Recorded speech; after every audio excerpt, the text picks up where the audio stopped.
What's good? What's good? What's goody? It's your buzzing cousin Ghost Boogie. B-Boys Underground starts now, y'all. We got Tay Da Crown in the building. Arizona's finest, y'all. Salute. Welcome in. Enjoy. Grab your favorite plant. Grab your favorite liquid. Sit back. Relax with B-Boys Underground.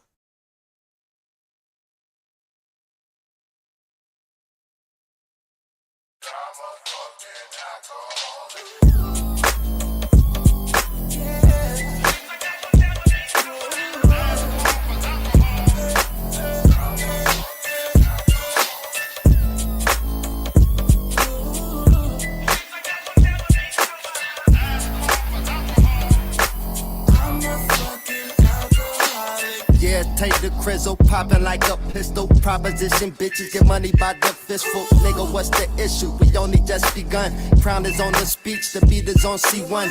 Liquor steady spilling, toasted in the building. Smokeaholic, chronic, got me on the ceiling. Used to be a villain, now I teach the children. All my homies chiefs, never loved the pilgrim. Shit can get tribal, I'm liable to be Geronimo. I don't put the snow up my nose, I get abominable. Get the breaking loud and I switch it to every molecule. And then I grab the mic and start spitting out all this rocket fuel. Oh, it gets drastic over here. You niggas rapping, sounding plastic over there. You steady capping and we laughing over here, homie. Here we go, y'all. Here we go. Here we go, y'all. Here we go. Here we go, y'all. Here we go. Here we go, y'all. Here we go, liquid. Here we go, y'all. Here we go, liquid. Here we go, y'all. Here we go. Here we go, y'all. Here we go. Here we go, y'all.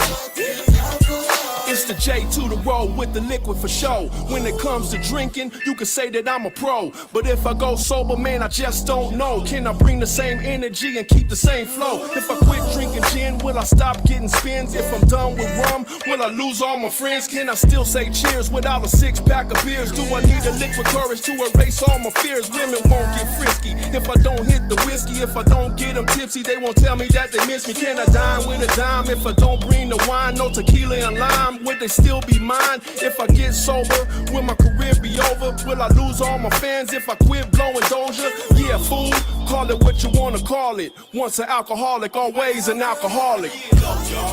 Here we go. Here we go, y'all. Here we go. Here we go, y'all. Here we go. Here we go, y'all. Here we go, liquid. Here we go, y'all. Here we go, liquid. Here we go, y'all. Here we go. Here we go, y'all. Here we go. Here we go, y'all. I'm a fucking alcoholic. Bring it if you really want it. Don't really give two fucks about it.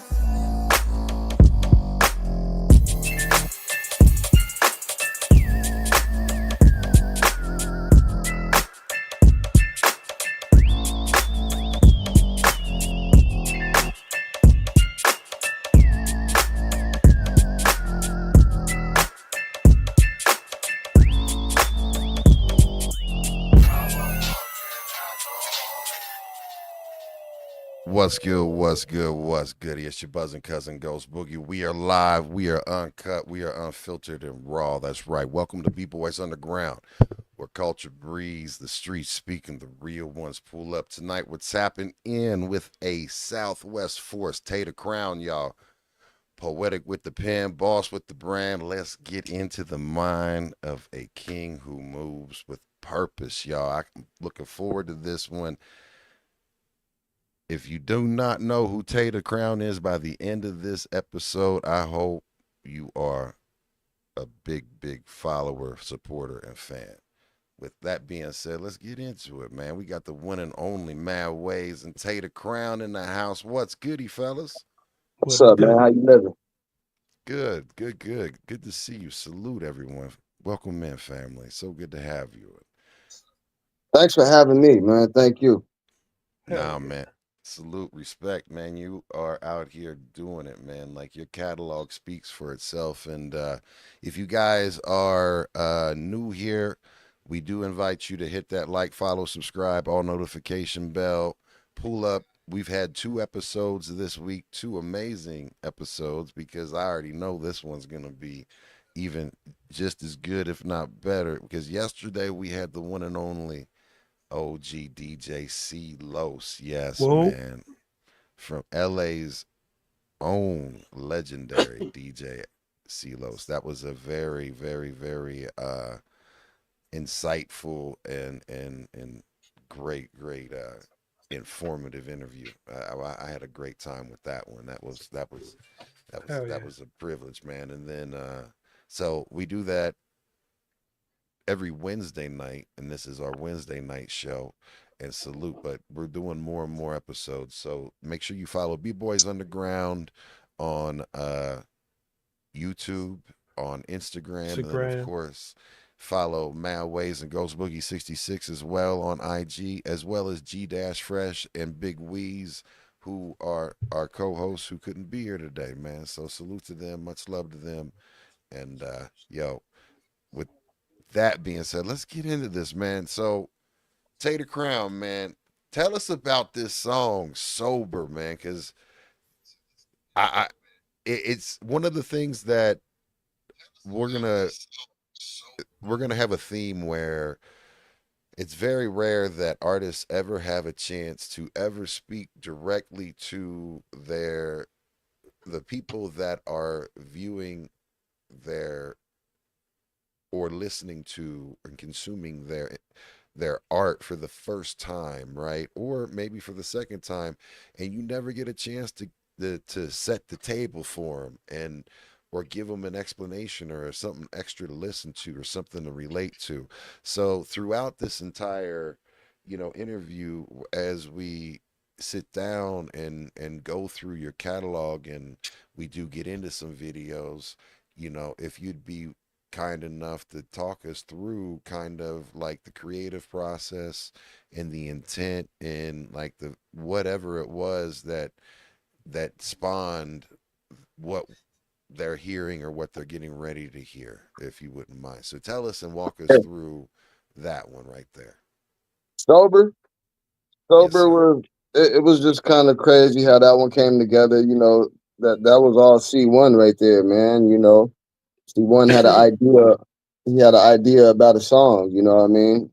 And he definitely wanted to include the alcoholics. Man, he had a wonderful relationship with the alcoholics, Tash and J. Rose. Shout out to King T, all them. You know what I'm saying? And Hell Legendary. yeah. yeah, Liquid Crew. and gave me an opportunity to shine with the big guys and shit, man. And Yeah. I wrote my verse. Then J. Ro came to the studio and he did his thing there too. That's my cousin Vale on the hook too. You know what I mean? Dope. Sick. And, Yeah. and it just came together like that.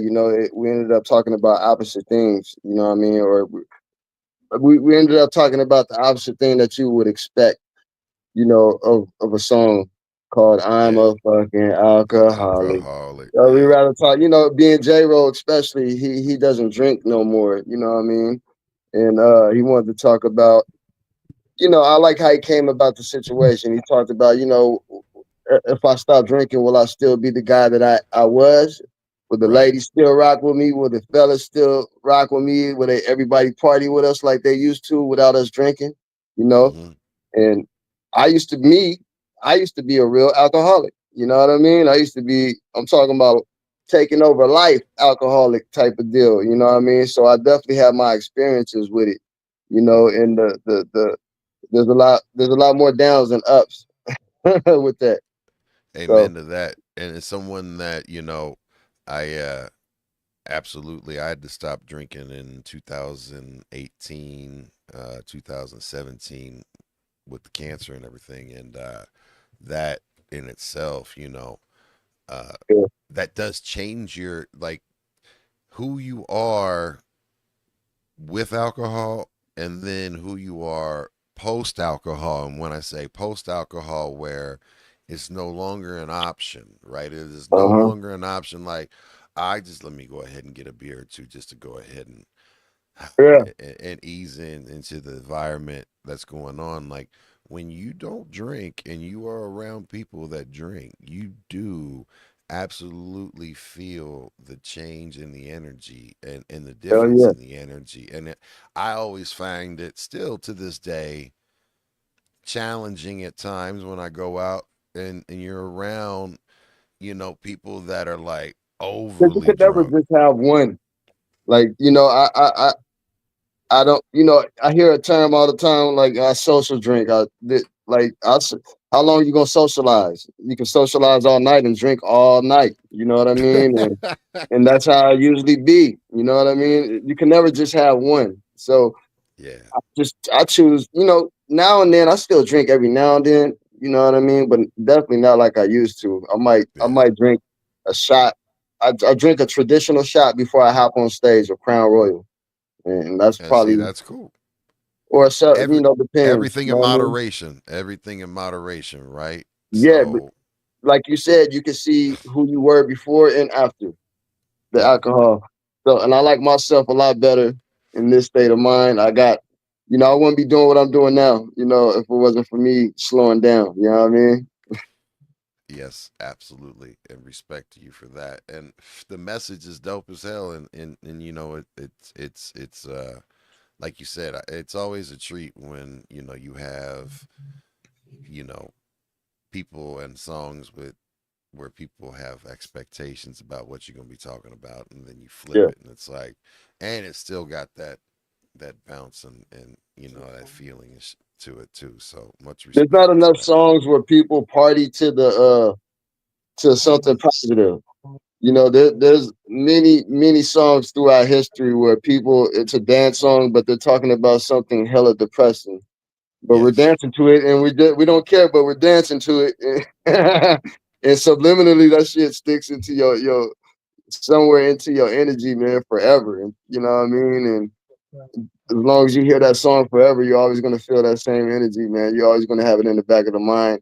Murder, murder, murder, kill, kill, kill. Even though we're dancing to it, it's nice for a change for it to be the opposite way. You know what I mean? absolutely, I mean, it absolutely. ain't no gospel song. It ain't exactly no gospel song, but hey, It's just a whole different vibe and energy though. So you know what I mean. So it's good. yeah. It's I just did so a show. I just did a show, man. A couple weeks ago, I did a yeah. concert, man. It was about 1,500 people, sold out show, and it Where was at? all ages, man. And after I did that song, I don't know what made me do it, but I told everybody, "Hey, everybody, raise your finger up in the air, say fuck fuck fentanyl," because we do all this party music. Like you don't know what the intention of these kids are after you get done with it. Yeah, They don't. Sometimes they don't decide. They look at it at face value. They don't all the time decipher your knowledge, and you know what I mean. So yeah. you got to give them something direct sometimes, man. Hell yeah. I mean, when At I least to was the young and kids. impressed on the board and listening to music lyrics, there were things that I definitely tried and participated in just because of I was curious off of something I heard that Yeah, when someone said something, I was like, it planted a I'm one of seed. those kids too. I was raised by hip hop. The Me manuscript to my too. life was from hip hop. So whatever I thought was cool through that moment, that's what we all did. I ain't the only one. Thank God We I all found did. Wu-Tang, man. My Hey, school of hard knocks started back in elementary. Let's You feel go. me? yeah, man. Yeah, Hey, real quick, can I shout out the homie Dopey from West Coast Creations in the chat absolutely. and Shout the out to homie my dog, man. He in the chat. in the chat, and then my Shout bro out to my West Coast Creations brothers. from Basic Media Music. He in the motherfucking he in the chat Yeah. too. Said what it And do. shout out Shout him Carl out. on Carl. Carl and Carl's out of Cincinnati, Ohio. The The homie media tracks. group. Yep, Trax is here too. But in big respect to um, West Coast Creations for that's family for B-Boys Underground there too. So salute to Oh the yeah, West Coast salute to Creations Dopey. crew. That's my bro Shout right out there. to That's my Dopey. dog. Yes, That's right. Did an album with them too. Yeah, yeah, God bless man. them. And all the Hell three yeah. by three projects and all of that, Yep. man. So salute. So it's time, to get into the question that everybody we ask, to start off the show with, and that is basically take us back to the first memory that you have associated with hip hop. take us back to that memory, that time period, and go to that environment and describe that environment and how it had an impact on your life. Um, you know, this is my memory of it. You know, there's many. I've been told many stories that I started way before them. Matter of fact, I would like to start it with a story that my mother will always tell me. It's not my memory; it's my mother's memory that she always Oh, tells me. Hell You okay. yeah. know, and like she told me like around the age of 2 or 3, I used to run around the house reciting Beastie Boys and Run DMC lyrics all the time.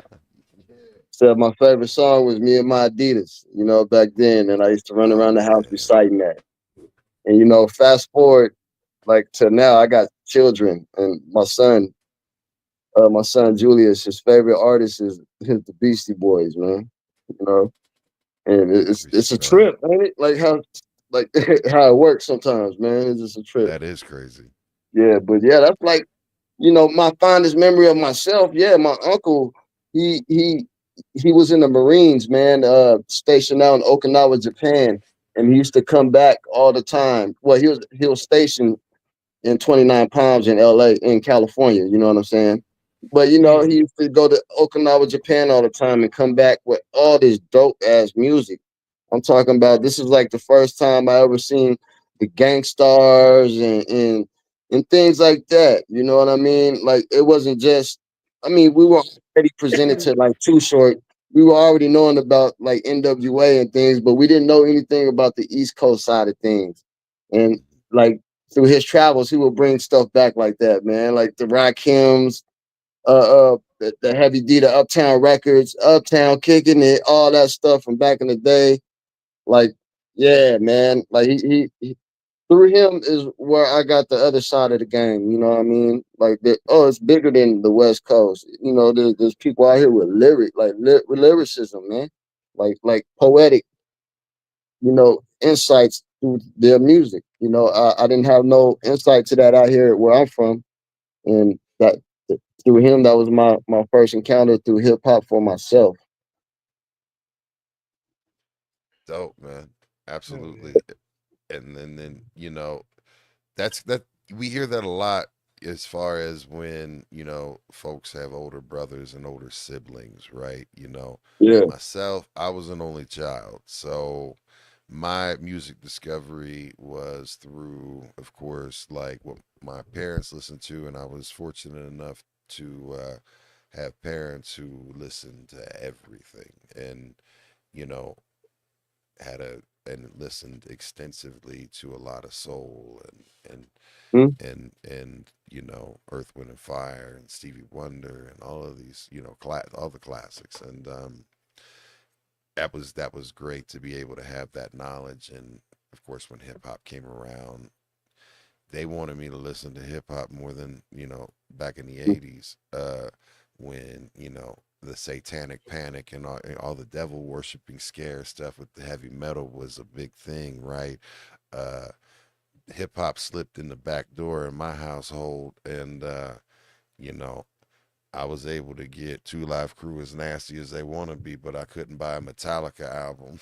So, it was just funny as hell. Like, and but it was just all the way hip hop, like you said, it was You part of your know, DNA. It was part of my DNA as well, because like I remember raising hell with my Adidas, UBL, and all that Beastie Boys. You know, almost it was almost backwards. Like towards my teenage years, it was beginning to be like my parents didn't want me to listen to hip hop. They would rather for me to listen to like alternative or rock music. You know what I'm saying? it, I it got almost you.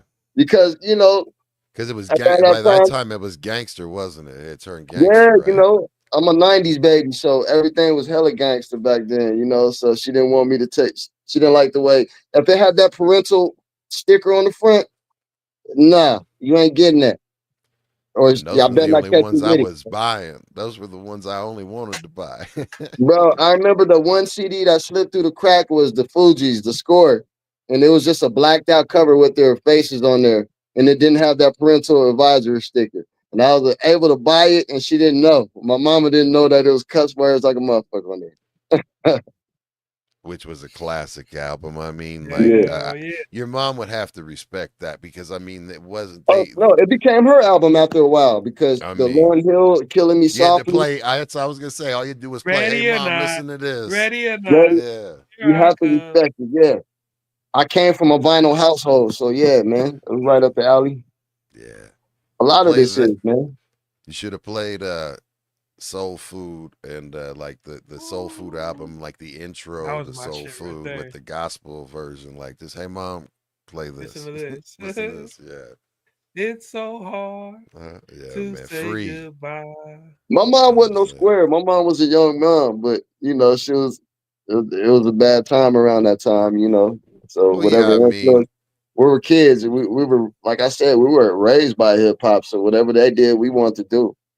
Sally yeah, man. Cell and all them, Spice One. That's like the era, E40, all that. That was like the era I came from, man. The Now, Who Riders. so you deeply rooted from Arizona, man, and like Yeah. tell us about what that's like. Living like for me, I have family that are located. They're originally founded from like the Alamosa area, down uh, like west of Pueblo, in between there and like Grand Junction kind of area up there, right? Great Sand Dunes National Park, south western area, Colorado. Um, been coming out here my entire life until I moved out here, right? And living out here is a whole different thing. And being out here, you know, even out in Arizona, being in the desert, because we're the high desert, but not being in the desert like out there in Arizona, man, it's just a whole different get down. Like, what was it like growing up in Arizona, number one, and what was like the exposure to the music scene growing up in Arizona?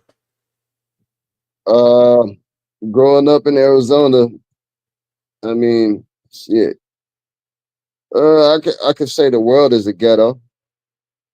Yeah, You know, I think everywhere got their good and bad parts. You know, I come from a small town called Surprise, that's on the outskirts of Phoenix, going west, and it's really a sharecropping town. You know, my family was the first black people to reside out here. You know, we got our original Squirrel Mile, where most of my family resides, and they've been residing there since the 40s and 50s. You know what I'm saying?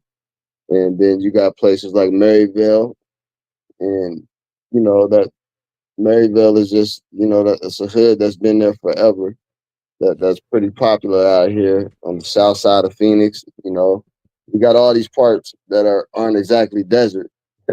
I think that's people's perception of Arizona all the time. Anyway, man, it's like yeah. it's just a deserted place, man. But it ain't Nah, really. but you got some spot. When I say desert, I don't mean necessarily just sand. I just mean like hot as hell. It's hot than a motherfucker. I can tell you that. That's what I just think. I like. I Like don't right think now, I. we're speaking about this. It's 100 degrees today. Like it can't wait to get 100 degrees out here, man. For real, you know. And you know, as far as the music exposure, man, it sucked for a while, man. You know, we didn't have no.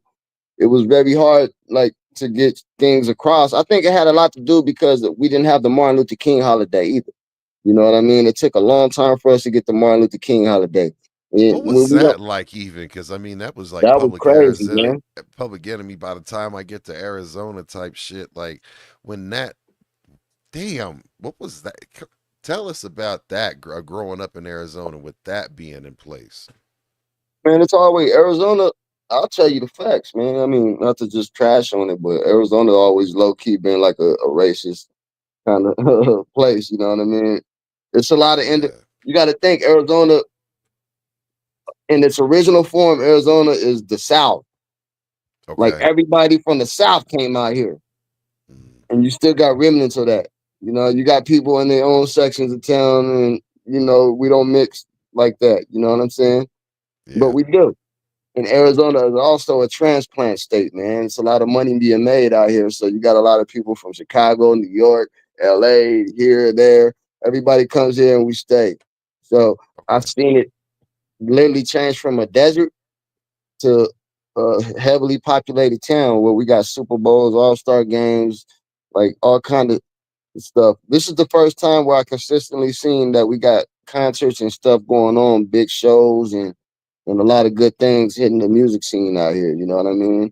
We got you know, as it being a transplant state, a lot of the people that are making it out aren't from Arizona. You know what I'm saying? That originally might be from New York or from some other place, but lived out here for a while. You know what I mean?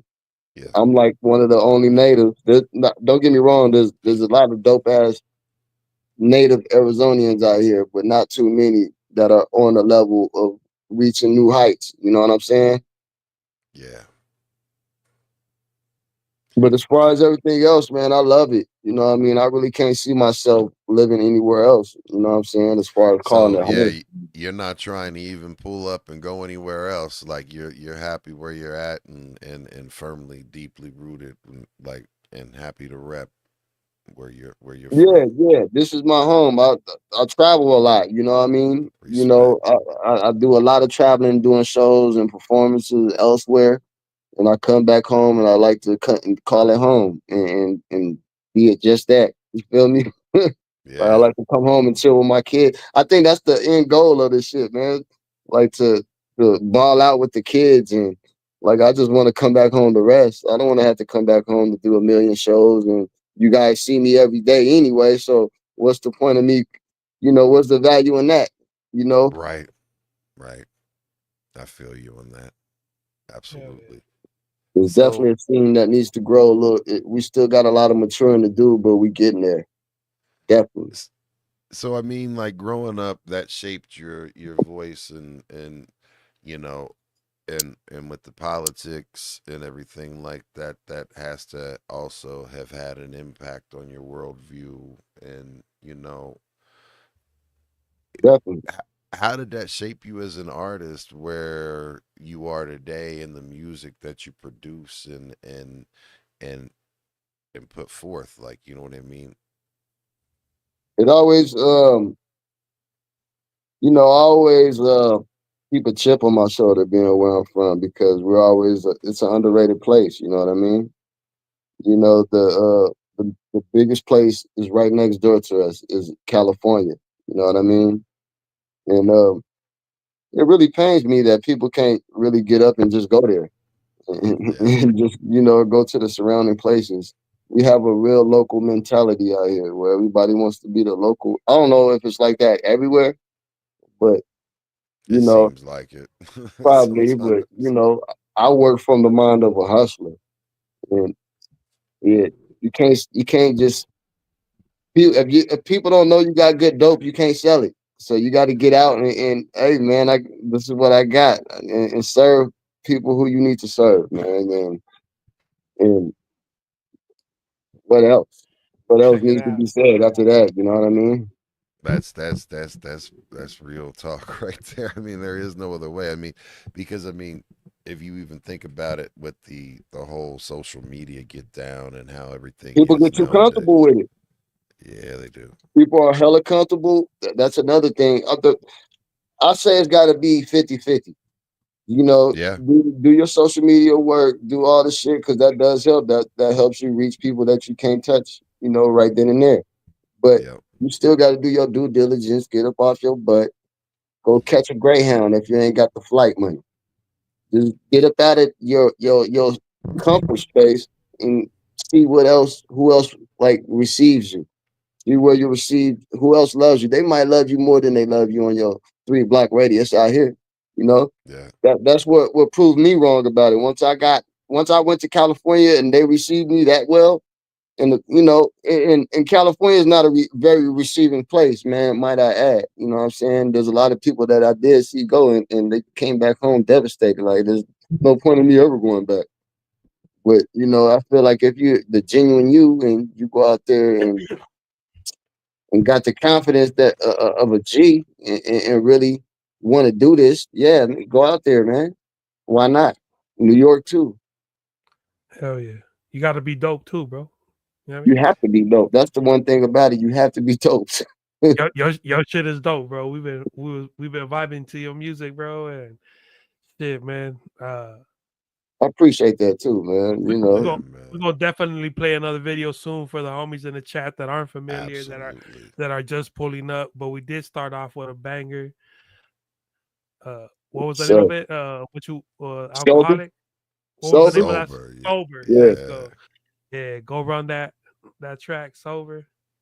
Tay Da run it up. Crown. Shout out to the alcoholics. Shout out to J Ro. Yeah, that's your Yeah, Shout man. out to man. C1, man, the producer on the beat. Shout out to Cousin Vell, man, the hook master, man. And Yeah, so again, y'all. Yeah, here's the link in the chat for y'all. there we go. So It's in the chat, so y'all make sure y'all tap in, go check it out, save it, watch it later when the show's over. subscribe, all notification bell, all that good stuff, man. Go give the homie a follow, share that shit out because you know he got good music. So let's get Yep. it. So like building forth on the foundation, like, having older brothers and having being fortunate enough or having family members and people from other areas be able to get you and expose you to hip hop. Because, like, I wanted to know what was the hip hop scene as you move forward that as a teen, and how did you start taking yourself from, all right, this is something that I love to listen to, and mom's is kind of to I'm getting ready to do this, and this is what I'm gonna do, and I'm starting to operate and The take be- the path. In the beginning of time, how it all started with poetry. I used to be real big on poetry throughout school. I have a poem published called Drums. It's in the National Library Book of Poetry in Washington, D.C. This is a book that keeps getting added on for years and years. And you got the likes of Langston Hughes, Walter Woodman, all these kind of guys in this book. And one day, I just figured, like, yo, my homeboys ain't trying to hear me do poetry. When you're young, you're so in tune with your homies, man. You're so worried about what's cool and what people think of you. And I always figure, like, yo, man, I can't just sit here and do poetry and recite poetry to thugs and all the homies out here in the streets. And nah, it ain't going down like that. And I have to figure out a way to transition the poetry into the ear of my homies. And I always had a verse that said, my nigga wouldn't listen. I had to put it on stereo. Like I had to rap in order for homies to listen to something sensible.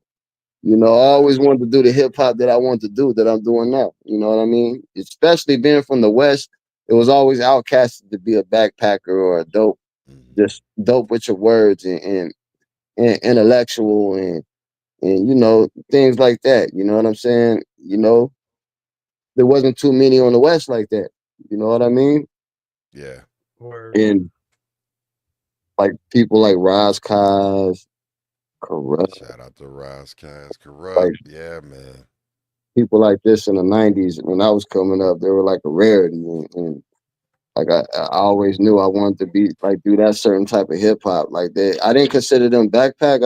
I thought it was street intelligence. You know what I'm saying? They kind of came at stuff with in a street intellectual sense, and I always wanted to do the same exact thing. Wu-Tang, you know, I actually had stole some CDs out of a locker one time, and they were all East Coast CDs, and I was like, not one of them I liked it. And some made me. It was a Wu-Tang Forever CD, the double CD. Some Yeah, made me man. just pop that joint in. And from the beginning to the end, it changed my whole life. You know what I'm saying? It taught me how to not be. It taught me I could still be poetic with what I do. They were talking about, I'm slicing off your head with swords and guillotines and this and this. They weren't saying I'm gonna shoot you with this 9mm gun and body you and put you in a casket. They were saying that, but they were interpreting. It was a different interpretation of things. You know what I'm saying?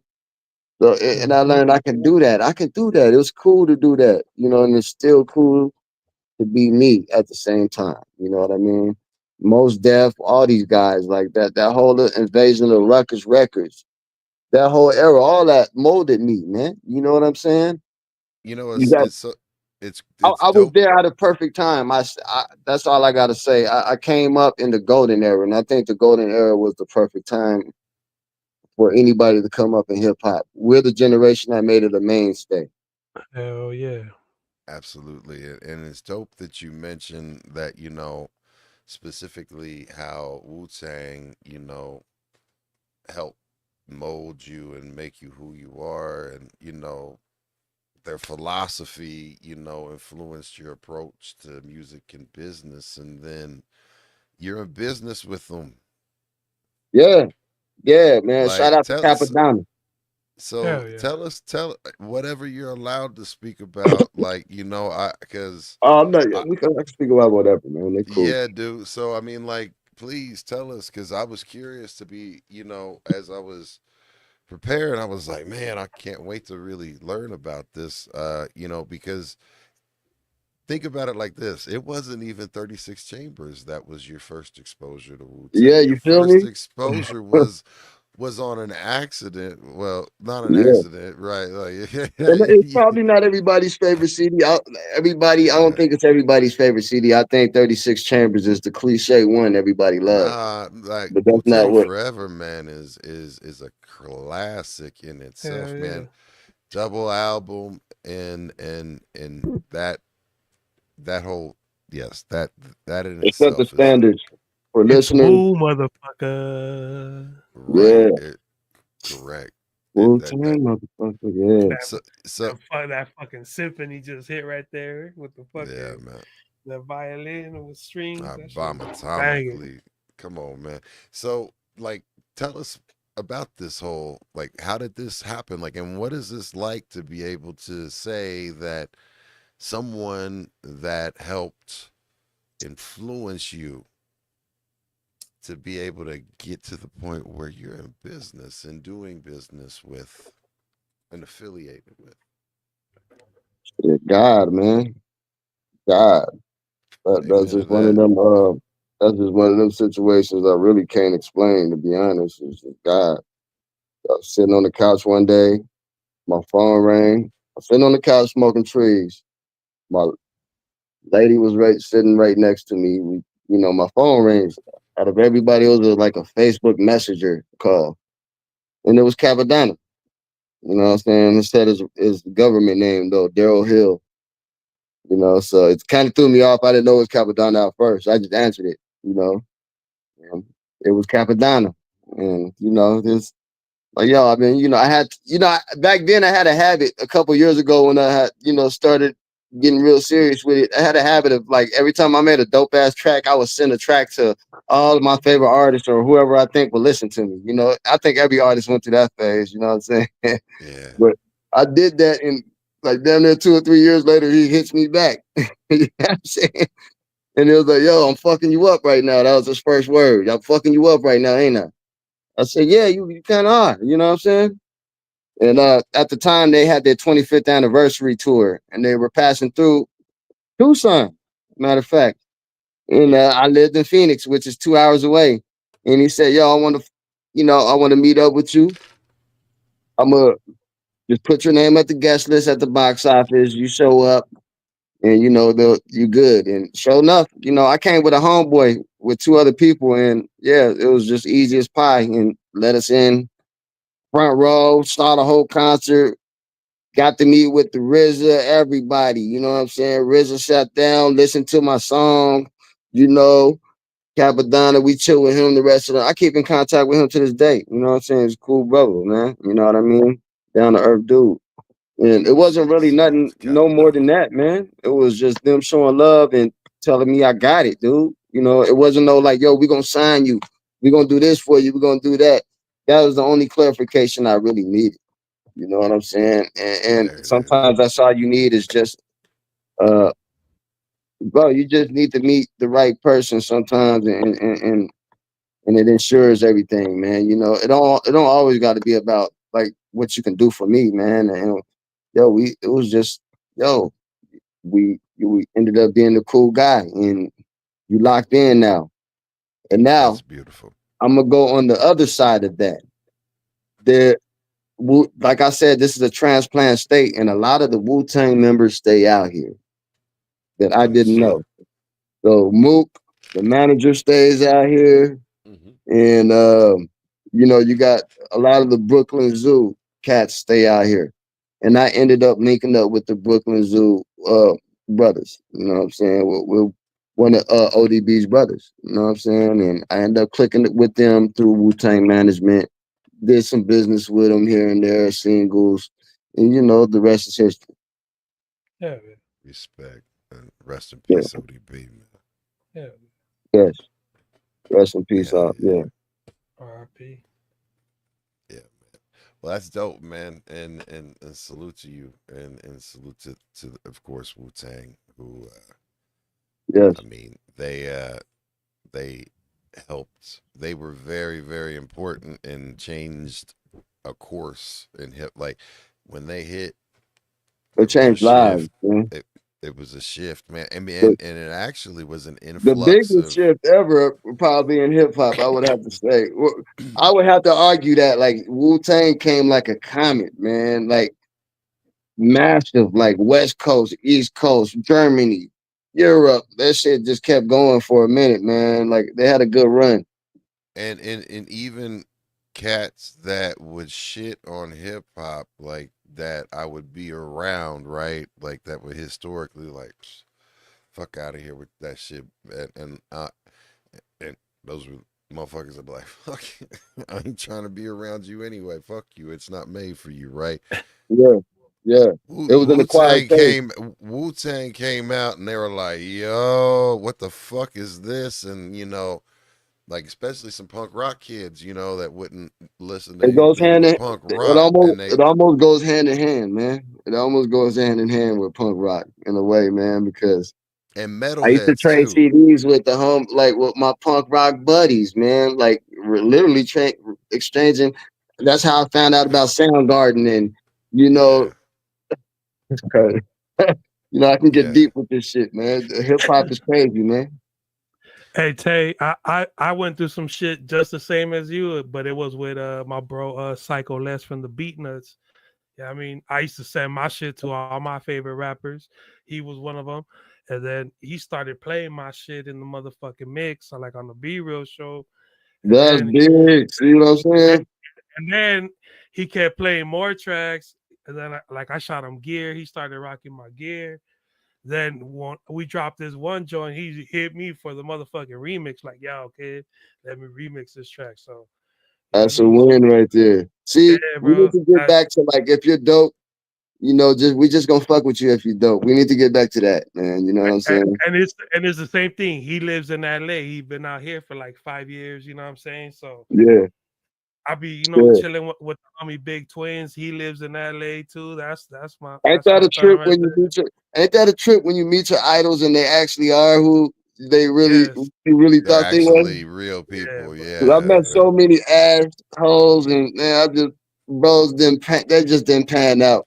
they're But I met fake. so many Yeah, dope legends though that Some were really some dope. some that is real hell, Shout motherfucker. out to Yeah, bro. Bishop Lamont too, man. He was a dope brother shout out too to to meet, Bishop, man, for real.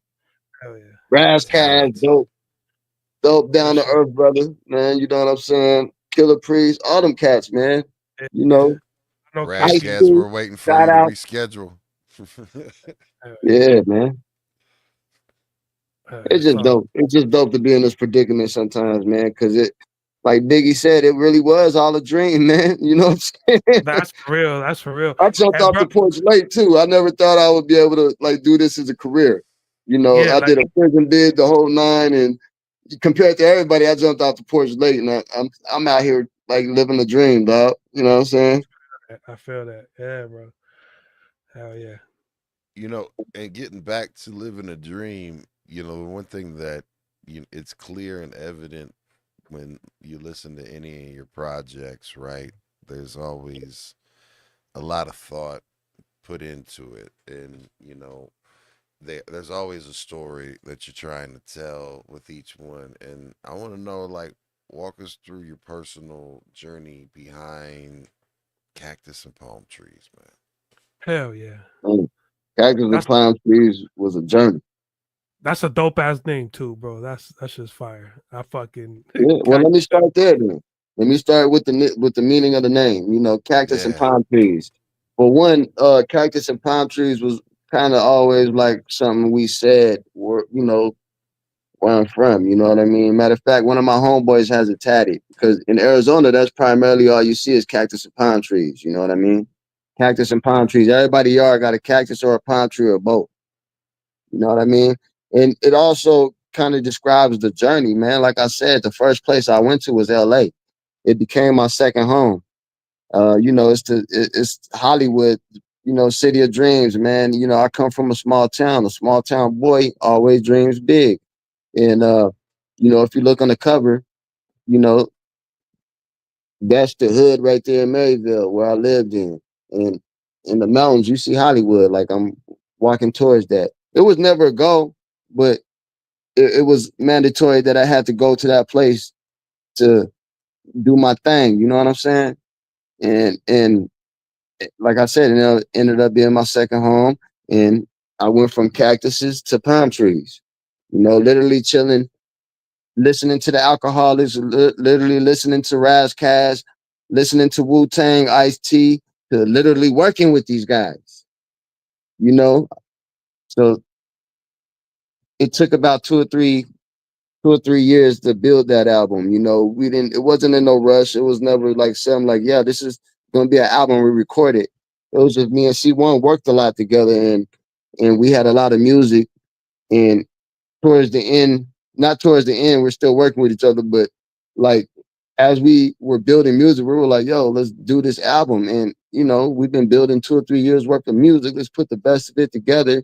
And it's all a part of this journey that we did. You know what I'm saying? Each one of those songs. You know what I mean? It was all built within 3 years. It wasn't no rush thing. It wasn't like some shit. Like I said, we slapped together. It was something that we fine tuned a little bit, man. We made sure we liked everything we did throughout time. Yeah, Oh yeah. Shout out to Miss G Lorraine in the house. Super dope moderator. So good to see you here, Queen. hell Um, yeah. but yeah, there's There's the Yeah. album the cover. The album album cover. cover right there. Yeah, man. Cactus and So palm trees. Go run that And shit shout up. out to I got to shout out the photographer real quick. His name is Foul. Foul photography, man. That was one of the first pictures he took. When I got out of prison, his brother used to he wanted to manage me. Like he was trying his hand at managing, and his brother, was the photographer. We did like everything was all our first thing, our first try. This is all our first try. That was his first photo, you know what I mean? And that photo was actually taken in 2010, 2011. wow. Super dope So, like I said, this dope ass project wasn't photo. just slapped together. This shit was built over time, you know? Hell yeah. Hell yeah. Can we play a song off of that Yeah. album for the I want to people? know, like, as far as a song off that album, what would be the one that you would want uh to have the listeners hear? And like is which one is the one that like has, I know they all have deep meaning to you and everything like that, but do you have There's gotta one be one, a that favorite has one. one, not even a favorite one? I want to know the one that is the most personal one. No Like the vacancy. no vacancy. All right. No vacancy is a true story. So I wrote it about my ex girlfriend and a ex punk ass homie I used to have. You know, it's a heartfelt song. It sounds like a ballad to the bullshit you went through in life. You know what I mean? Hell yes, yeah. sir. And look, let me tell you something about this damn song right here, man. This was another one that like was on right before I actually, man. All right, I'm an old school head at heart, right? And I love samples and I love flips and I love, you know, Oh, I can't wait to hear this one. There's a I lot on this. I I I love love. Listen, I love Rolls Royce and I love like slow old school ballads, right? Hmm. And Love Don't Live Here Anymore, fam, is one of my mother. fucking Indeed. jams, man. Like, I'll tell you so what. it's the first time it came on and I heard, I was like, oh no, what? I, I could tell you this, man. If C1 didn't give me that beat, we probably would have been fighting, man. I can tell you that because, yeah, definitely. I have the vinyl, the original vinyl in my garage right now, man. That I listen to damn near all the time, man. Man, Classic listen, album indeed. that is the one right there. That's one of the ones. If you guys, if you new heads out there, don't, if you're listening or looking for some soul, listen, and some a good old, as as I call grown folks, That's business, right. you That's know, right. music. Listen, love don't live That's here right. anymore. And wishing upon a star, Rolls Royce. You'll Oh, you thank me can't later. get no better than that. You can't do no Yeah. better than that, man. And your baby mama will thank me later too. So check it out, man. This one right here is definitely no vacancy, y'all. Yeah, Goes. yeah. Go run it up. Check this out. You abandoned me. Love don't live here anymore. Down on my luck, I thought you would've been a rider. I got caught up in your web. You started creeping like a spider. I would've stayed right beside you, but you turned into a lie. Even though I got them prize, I couldn't make up what's inside you. And that's real nigga lingo. I hope your ass stay single. Bitch, I tried to understand you, but I guess you ain't my equal. I ain't tripping, it ain't nothing. Should've listened to my people. I was blind, but never mind. All the other shit I see through. Bitch, I'm gone automatic. And them tears make it tragic, but we both know you capping. You done did all this damage. Gone and play in some traffic. You was just another catfish. You was just another actress. Played the role of a bad bitch. You couldn't spell loyal, let alone say the shit right. You was just too spoiled. On my mama, get your shit right. It's all over you a memory. And no, you cannot get this D. I remember you blocked the phone when I tried to call you from the penitentiary. I gave you all of me. My love, my loyalty. But it's clear to me to you it ain't enough. So don't come around here looking for love.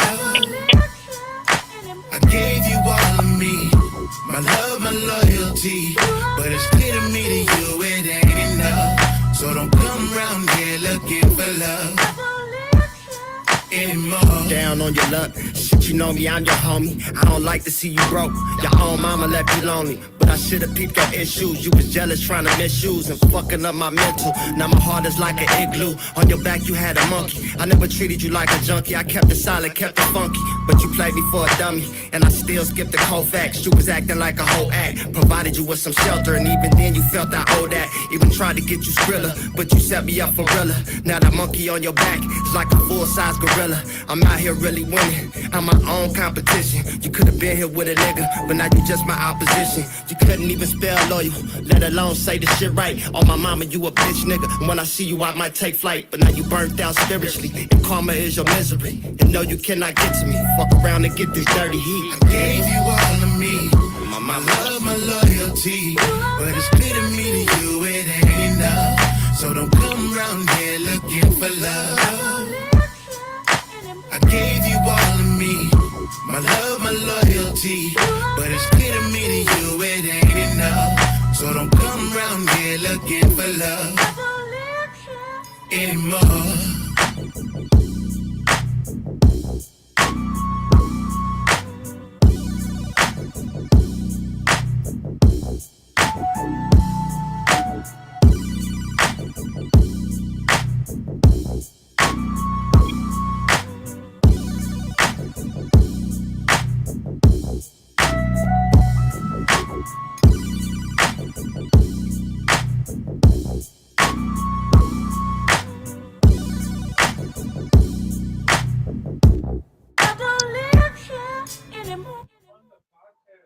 C1's a fool for that one, man. Man, ain't he, man? I got to give it up for C1 on that one, man. And give it up to you for that one too, man. Like, because yeah, man, you killed it on that one, fam. You killed it. You Hey, when killed it come from the heart, it come across different, man. You know, I meant everything I said in there.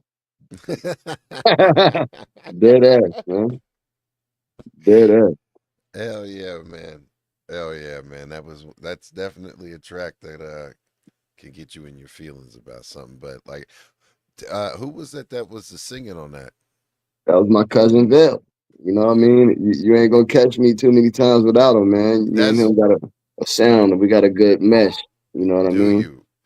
Yeah, salute to him, man. Like yeah, definitely. because He come from he that era too, dog. You know, we come from an era where hip hop and R&B was like a marriage made in heaven, man. You remember all them songs back then? You Mhm. couldn't beat them, and we still stick to that formula, man. It always works. You know, I like to blend the old Yeah. school with the new school, man. You know, Yeah, yeah, I mean, what I love is the fact that there's like that that that that I almost get like even some high tech vibes, even like in that one, right? Because the the the the way that high tech would bring in you know, like soul and R&B singing yeah. with his stuff and mash it up And it and still got that slap in there a little bit too. Yeah, slapping and it has yeah, that Ohio funk. You know what I mean? Because of yeah. course That's what it is. I forget. Yeah, I'm I got it from Ohio. Ohio. Yeah, that's Listen, right. look, you know what I mean? So Ohio OHIO stand up. And I'm not talking about Ohio State. I'm just talking about Ohio mud, Ohio blood, and that funk, Yeah, that that that funk, man. And because that slap is always, you know, you can always when something has that bounce to it is yeah. I love it, man. What else is would you say, you know, off that album?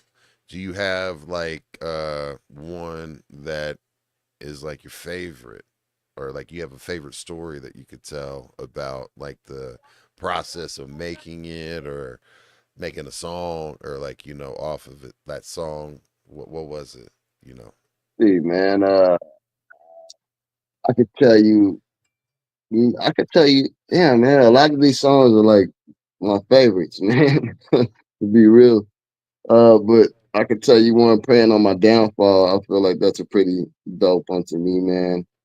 You know, it just it kind of it's searching for the meaning of what really love is. You know what I'm saying? Like of who is really for you. You know what I mean? And like things like that, things that go through the average man's mind that is on the come up. Feel me? And I definitely can see the difference between things of how it used to be and how it is now. You know what I mean? And Mm-hmm. how I used to be perceived versus how I am now. You know what I'm saying? Yeah.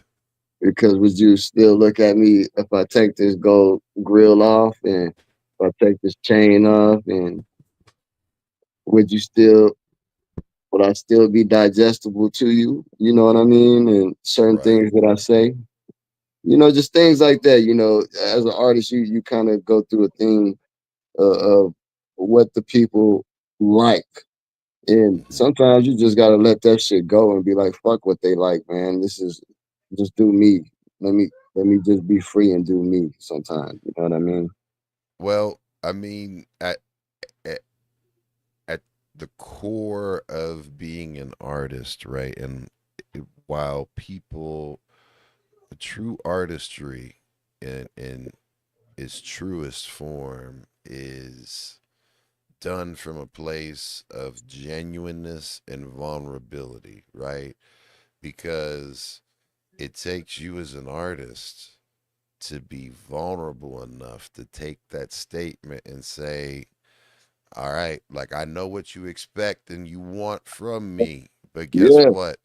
I'm going to go ahead and say no. I'm going to be me, and I'm going to find the people who rock with me, right? And yeah, even though it may not be for everybody, I am for somebody, right? And I believe in what I do, and I'm going to be me unapologetically. And that's what you have to do. And when you're genuine as a person and genuine as an artist, those are the artists that are the ones that stand the test of time, and the people that talk about are the iconic people, the one that actually change, like your Wu-Tang clans and your folks that yeah, make a change and impact, and then you start seeing all the copycats go after, right? You know what I mean? The yeah, biters start, but the ones that truly start steering the industry, right? So yeah, yeah. That's salute. a fact. You know, I learned a valuable lesson. Like I was saying a moment ago, I did a show, a sold out crowd with all ages, and you know, most of these kids probably weren't even over the age of 23, to be real. And you know, I was confident, but I had, you know, there's a small little thing in my mind saying that they're not gonna dig this boom bap shit. You know what I'm saying? You know, they're not. This is old man music to them. You know, I got kids that age. You feel me? You know what I mean? Yeah. But at the same time, I did my thing, and I learned that, you know, it's the entertainment about this, what they love. You know what I mean? I could have did any kind of hip hop up here, and you know, they just love what I did. Period. You know what I mean? And that's important as an artist too, to know that, you know, you keep your confidence in all states, man. Hip hop is broke up into so many subgenres that, Hmm. you know, it should be, you should be solidified in each genre. Even trap, you should be able to get on the trap stage and entertain a trap crowd, no matter what kind of hip hop you do. You know what I mean? In some kind of way, I feel like, you know what I mean. When Yeah. you're talking hip hop, if you're an entertainer, you're an entertainer. You're entertainment. Absolutely. Absolutely. Well, yo, we're gonna get into it. Praying on my downfall, y'all. Looking forward to hearing this one. People hate to see you win, so they praying on your downfall. Only fuck with you when you're doing good. When you're down, look around, go. Yeah, all on your own. But it is what it is. You can't please everybody. But it is what it is. You can't please everybody. Does love have a limit? Are you keeping track? What happened when it's gone? Will they feed it back? Can you fix a broken heart or do you leave it cracked? Or would you put me up on notice when you see me lack? This house ain't a home, it's a filthy trap. But I utilize it well cause it bring me racks. I resided in a cell, homie, that's a fact. If I ever slip again, homie, that's a wrap. All I really wanna do is put us on a map. What is life without the gamble? I've been playing craps. I've been living off these sacks like I'm going sap. I've been making hella stacks, but it's more to that. It's more to rap. It's more to life. Put a crown on my head, I think I'm Mordecai. I'm steady working on myself, I'm doing overtime. We push Madonna with a prayer to the borderline. People hate to see you win, so they praying on your downfall. Only fuck with you when you're doing good. But when you're down, look around, go. Yeah, all on your own. But it is what it is. You can't please everybody. All on your own. But it is what it is. You can't please everybody. All on your own. Is love an emotion or a single act? Is it unconditional without no strings attached? Meaning if you lend it out, will you need it back? Tell me if you lose it all, will you stay intact? And no, this ain't a Uzi, it's a mini Mac. I might just act the foolie and go pull it back. Never ever got a question if I'm living that. And my mama put the Henny in my Similac. All I really wanna do is put us on a map. We'll available on the hook and see one on the slap. We therapeutic with this music, I ain't got a cap. My merchandise will sell itself, she ain't got a trap. It's more to rap, it's more to life. I spoke my mind on these tracks and now I'm mortalized. I got respect about this game and now I'm fortified. I put my team on in this bitch and now be organized. People hate to see you win, so they praying on your downfall. Only fuck with you when you're doing good. But when you're down, look around, go. Yeah, all on your own. But it is what it is. You can't please everybody. All on your own. But it is what it is. You can't please everybody. All on your own.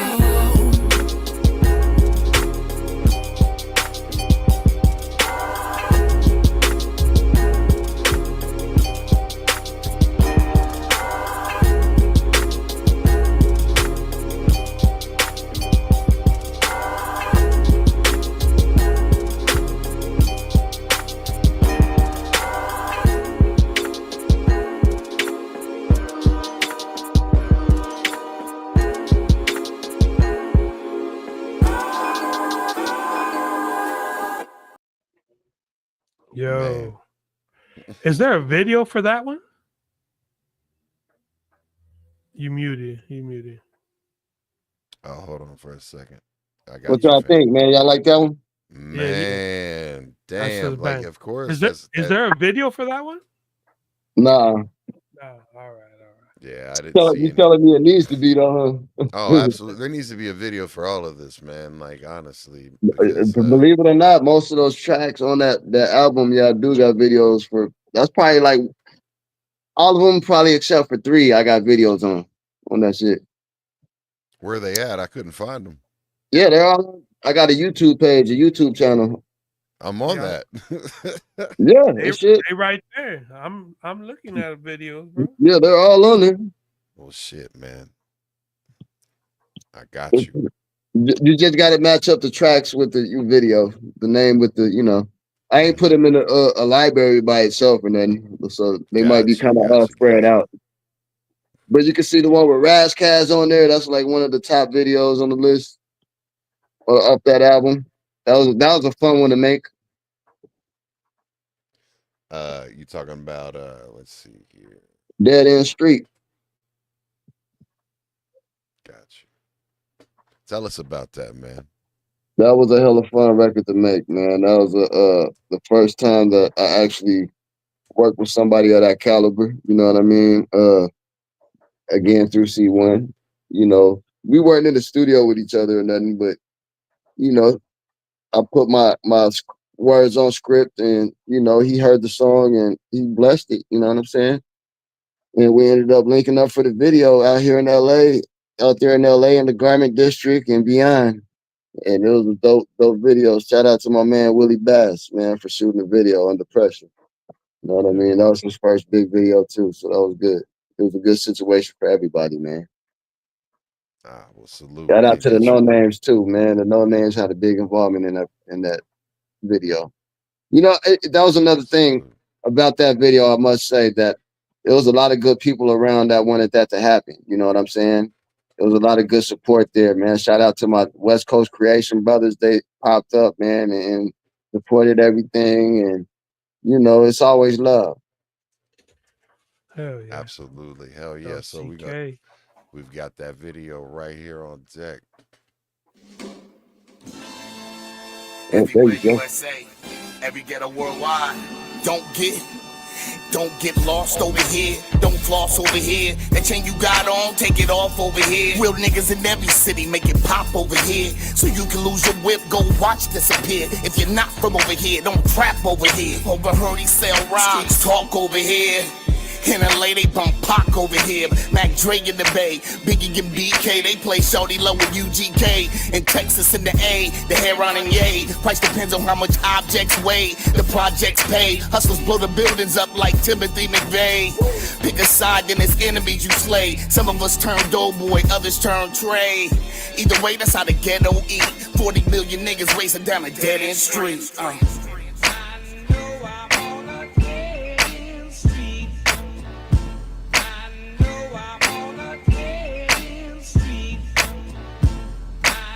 Watts.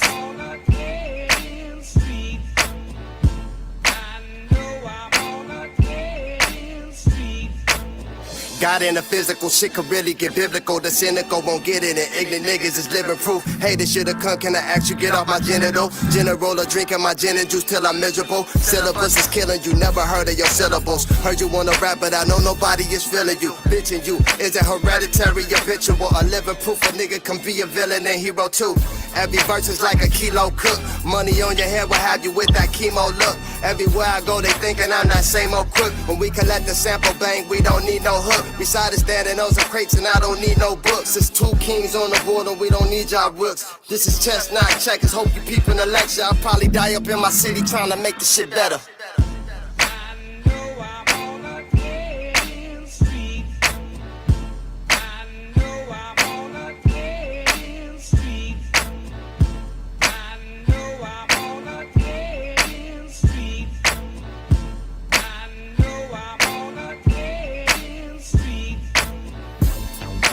Yeah. What up, sis? Razzie. Come on. Ride with me. It's that new hood anthem, baby. Yeah. Liquor shy. Liquor shy. Man. Salute. Let's go. Yes, sir. My man Raz Kazi, man. Hell yeah. Man, that whole thing from the beat to the to both of y'all, man, y'all spit, man. That was dope. That video was amazing too. That was Appreciate just you. a well put together project all through Thank front and you, back. man. I so salute Raz Kaz, man. I so appreciate Man, him just hopping on that song, man, because he didn't have to. And it was nice going bar for bar with him, man, on that mug, man. I mean, he is absolutely a West Coast legend, and He's I well really, respected.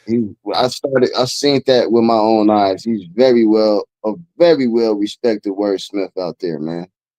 he Word. does not get the amount of props that he should in Hell regards no, he to don't. out of people's like you would think that he would be in the conversation way more than he At sh- all times, you can be in a conversation. You feel me? exactly absolutely I, I, I, from I I can't wait to see him on Drink Champs or something like that because he definitely got like a crazy story, man. well, check it out, man. Like we had him scheduled a couple weeks back. Scheduling conflicts happen, and we're trying to get in touch with the homie to get him rescheduled back with B-Boys Underground. We got, look, man, don't even flex on me because I got the graphic even loaded up, man. Like, look, check this out. We'll just show you Razzcast. Yeah, he's still a dime. You Check, know what I'm saying? check, He's still check a it. I'm dime out here.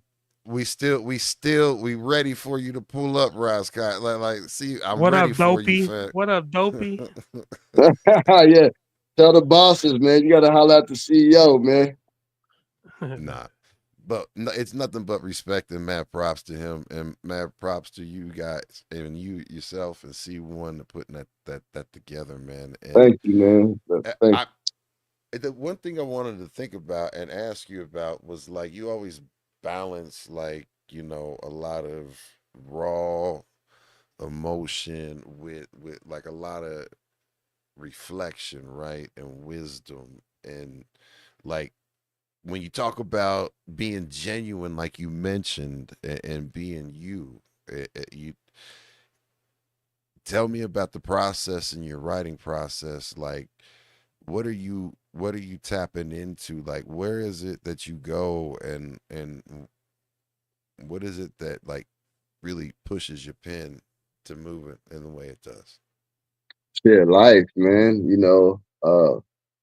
I go through long periods sometimes where I can't write a thing, you know, because of the just the stress of life. I'm a family man too, so you know, you know, uh, bills are piling up sometimes, or different things might hit you from every side of life, and I go off of those experiences, man. That carries me through half a year damn near, man. I just went through probably like a 6 month period that I couldn't even, I was doing features and stuff, but for something that I wanted for myself, I couldn't write it.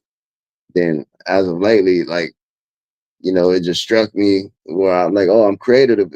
Oh, it took me 2 days to record a new album. Oh, I can do all the, it gets like that sometimes, you know what I mean? With just how life be life and sometimes, man, and you just Man, gotta grab hold to the creativity when you can. And that's what I try to do. Sometimes it's on the way to taking the kids to school, and I have that little 10-minute time frame to where they're not there, and I'm at home and I'm driving on the way home, and I'm hearing the instrumental, and now I'm in my phone like this, typing while I'm driving. I just take advantage of all those little time spaces that I can, man. You know what I'm saying? When I got a job to do, I do know how to do a job, and I know how to accomplish the mission. And when I'm on my best is when I have to do something, and I tell myself I have to do this. You know what I'm saying? I can sit here on my ass and just recite the music that I've been reciting, man. But I go through periods where I record so much that it lasts. It's like a bear when he hibernates. You know what I'm saying? And yo, he good in the cave because he got all the food he needs. You feel what I'm saying? mm-hmm. And it's the same thing with this rap in me. I go through a good few months of where I'm just piling up music and I'm just writing. I'm the most creative. And then it'll carry me throughout the rest of the year where I'm doing videos and I'm doing albums. And this is all music that you know what I'm saying, that I just recorded in a 3-4 month time frame. I'm just utilizing it now all year, throughout the year, Mhm. spreading it out. You know, like I said, just with cactus and palm trees is a great example of that. It's just recording massive amounts of music and taking hold of the creativity when I could. And when I felt burnt out, I had all this music that I didn't know what to do with it. And actually I did. I started turning them into albums and singles and all type of different things. You know what I'm saying? And that's what you do with it. You know what I'm saying? Shit. It's just Absolutely. it's a harvest. It's a harvest, really. You know what I'm saying? For me. Word. You can tell, man. And I want to ask this question. I see you, Dopey, and we're gonna get into that one next. But the one question I wanted to ask you, because you're in that train of thought, like, you know, with all of your titles and all of the things having different stories and things like that, what does May 1983 represent to you more so than just beyond the title? Like, why? Uh May 1983. It's a project, it's a collaboration project with me and Jake Lockley. One of my favorite albums, might I add. And he was born in May 1983, and I was born in May 1983. That's what started that. It being us, you know, we're Geminis, two sides of everything. You know, two sides to everything. So we did the album to where it was a lot of my expression and a lot of his expression. There's a Mm-hmm. like 3 or 4 songs where I let him pop his shit through instrumentals. Like we just gonna throw. I'm not even gonna rap on it. We gonna just throw your instrumental on there. I remember back in the day, you know, certain artists used to do that, man. DJ Quick would throw a whole instrumental on the album. And you'll be like, damn, where did that treat come from? You know what I'm saying? For an MC, like, hell yeah. Like, shit, we bumping this one back and forth from ciphering off of this shit. And I wanted people to get that flashback. Hence the name May 1983. You're flashing back. You know what I'm saying? The 80s, the good days, the good old days, you know, when hip hop was young still. And you remember those tender days when you, just like when you started out the show, man, you know, you provoked thought when you put numbers and dates on things. And I wanted people just to flash back to the good old days, man.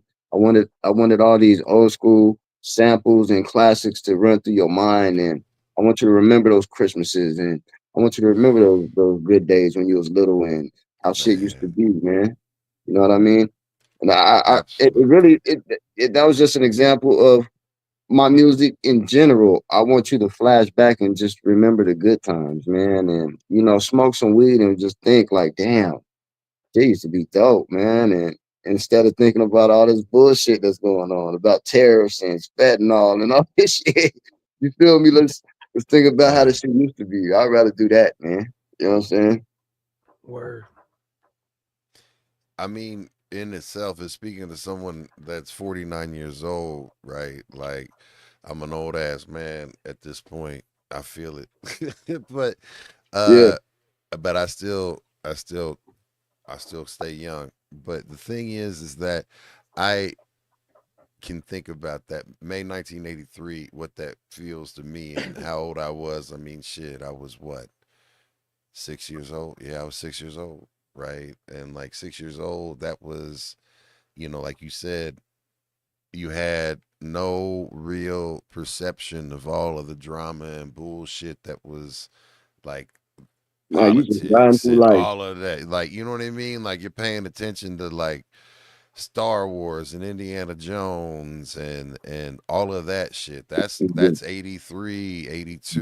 through life, man. Yeah. You've got broken glass everywhere. I mean, you've got all of this different shit popping off, right? I mean, MTV and all. There's so much Prince. It just Thriller, The crack era.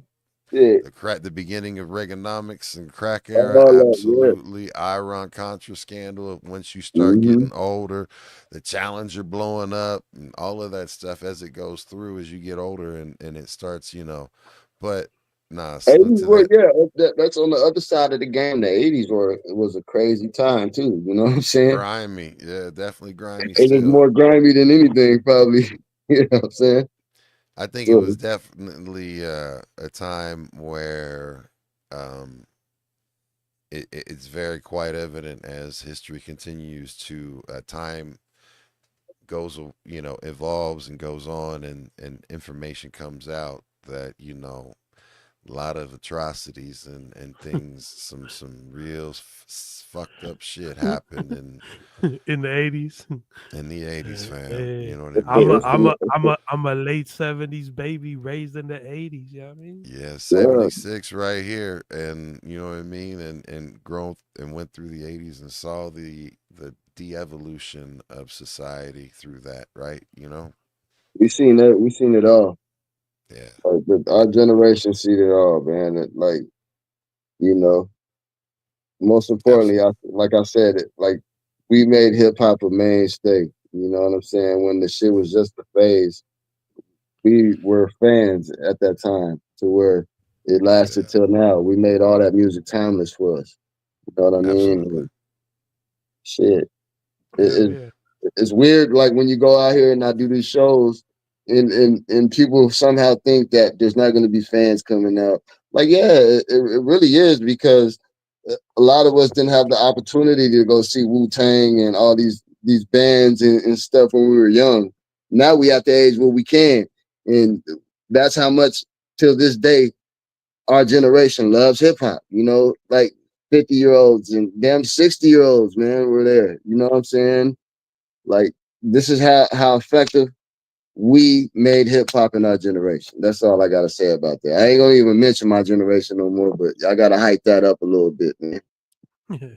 I Hell think yeah. that's why everything came back full circle the way it did. Why lyricism and everything is so like popping with it again. You know how That boom bap that was that made like boom a bap shit, strong. yeah. Yeah, it just came back like, dog. It never left. It's just people. Never People, left. there's other I little phases y'all looked at, but we always been here, man. Like always. But Nas always been here. just like you Wu-Tang just always been here, just dog. like you said, I'm like I make golden era music, bro. You know what I mean? Yeah. That's exactly what I'm on. Deep nuts auto, man. That's come on.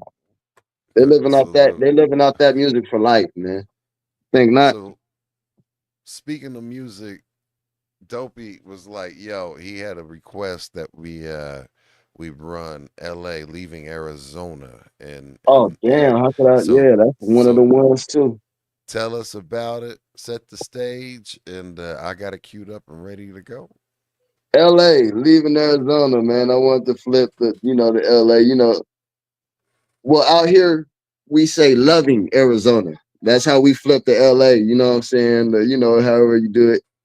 But Yeah, I want to flip loving it Arizona. leaving Arizona because I was trying to get up out this motherfucker, man. I did not, there's nothing out here. It's a desert. You know what I'm saying? I need to go Right. somewhere where they listen to this, where I'm dope, where like it's something else. So going to LA, leaving Arizona, that's what that was all about. And the video was fly too, got me on the beach looking like something, you know what I mean? Yo, it was fly of everybody to be a part of that. Like I said, we shot LA and we shot the Razcast video all in the same weekend, man. Real tough. Hell yeah. Hell yeah. Well, y'all here y'all are in for a treat. Here we go. Come on, let's go. Come on with me.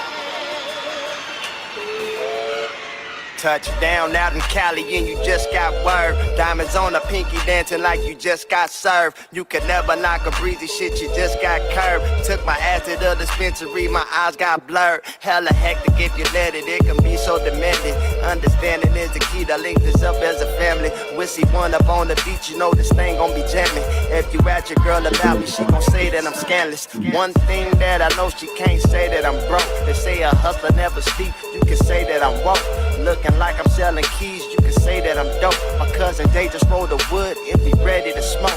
Bring a gallon of that brown when I'm hitting your town. And yes, I brought my niggas with me and we ready to clown. Bad bitch, Hello Kitty, and she said she go down. And she love to kick it with me cause she said I'm profound. To go down, motherfucker, you already should know. I don't need a chain, homie, you already can glow. I gave your girl a quick nod, now she ready to go. And I don't even speak on it, but she ready to hoe.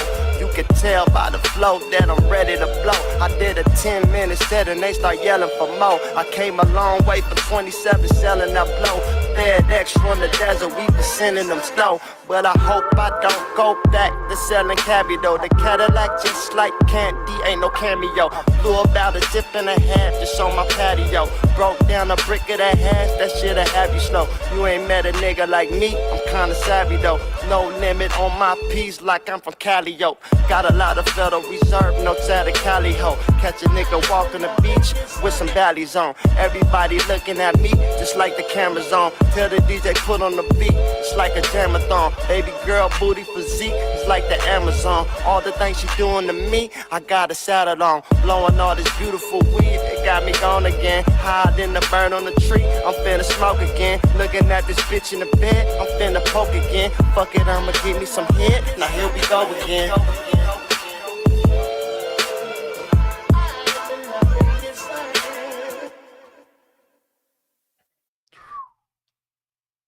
Man, shout out to C1, man. That beat so tough. And Oh yeah, banging. Hey, look, you man, wrote the shit out of that too, man. Like, pause, no, you, but you like better. that's You better. that shit, man. You killed it, man. You killed it. You got to, man. Like C1 bring that his C1's he's a great producer, man. He brings that shit up out of you, man. You know what I'm saying? Yeah, He gonna make sure that you ain't coming lame or nothing on his tracks, man. You know, he's very particular and personal with his shit. And I'm the same way, man. And that's how we get along through the music, man. As you can see, man, it's like the camaraderie, man. You can tell just in the rhythm of everything, man. yeah. It's dope. It's definitely dope for sure, man. You know, you've got so much that you're balancing too. I mean, and I want to have an opportunity to have people um learn about exactly everything that it is that you have your hands involved. I mean, from the things that you're doing in the community, to the things, the other business ventures that you have, because you're not just a hip hop artist, you are much more than that. Like, please, by all means, like, tell us about very much you being in fashion, and tell us about your ventures into that. Yeah, man. You know, I do a lot of custom clothing. You know what I mean? I own a company called Crowns Custom Creations, and basically I like to help you out with your brand. You know, create a logo for you, man. Kind of give you like a you know, if you're a business, if you're an independent artist, I like to get you started. Like I like to call it a rapper starter kit. You know what I'm saying? I like to get you developed, man. Get your stickers, man. All kind of little merchandising that you might need, like showing people how it's easy, and not only making it for you, but just showing you how to do it in a way. You know what I'm saying? And I think that's very important, man. You know, hopefully one day it can be an institution, man, for independent artists, man. But beyond that, I also rock with a company called Camp Low, man. It's a brand out here, man. The brother that actually used to work on the Polo, man, it real close to Ralph Lauren. He branched off and started doing his own thing. Um, Pretty much the idea of that, of rocking with him, man, is just getting artists to, getting it back to like artist development, in a way, man. Getting motherfuckers, showing motherfuckers how to look good again and how to be Yeah, presentable in certain situations, man. Because that shit is important too. I used to look up to hip hop artists to dress, you know. I wouldn't have known shit about no fly ass polos and fly ass Tommy shit and different, hip hop fashion influenced the world. You know what I mean? And it really influenced me throughout my life up until now. And I think that's one of the yeah, biggest attributes I have is my style. You know what I'm saying? Like we got to get it back to like looking like somebody up there, man. You want to be the fly. You want to be that dude, man, that all the dudes envy and all the ladies love. You know what I'm saying? Get it back to that. You feel me? Because like dudes used to be something to look at up there, man. You feel me? You used to want to look like Method Man, like and Snoop. You want to used to dress like these guys, and now you got cats on stage with flip flops and basketball shorts, and different things like that. That shit gotta stop, man. I'm here to put a stop to that shit. You know what I'm saying?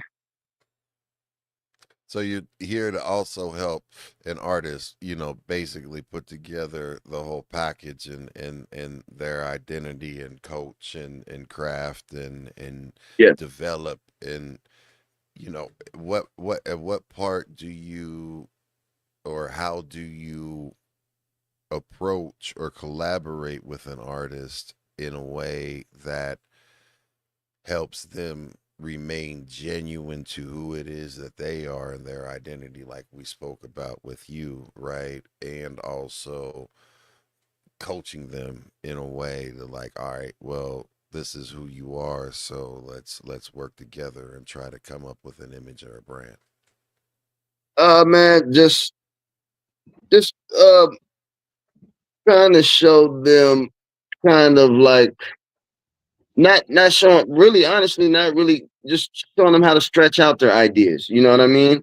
How to Mm-hmm. expand different ways. You know what I'm saying? Sometimes people just thinking about let me get a few shirts made.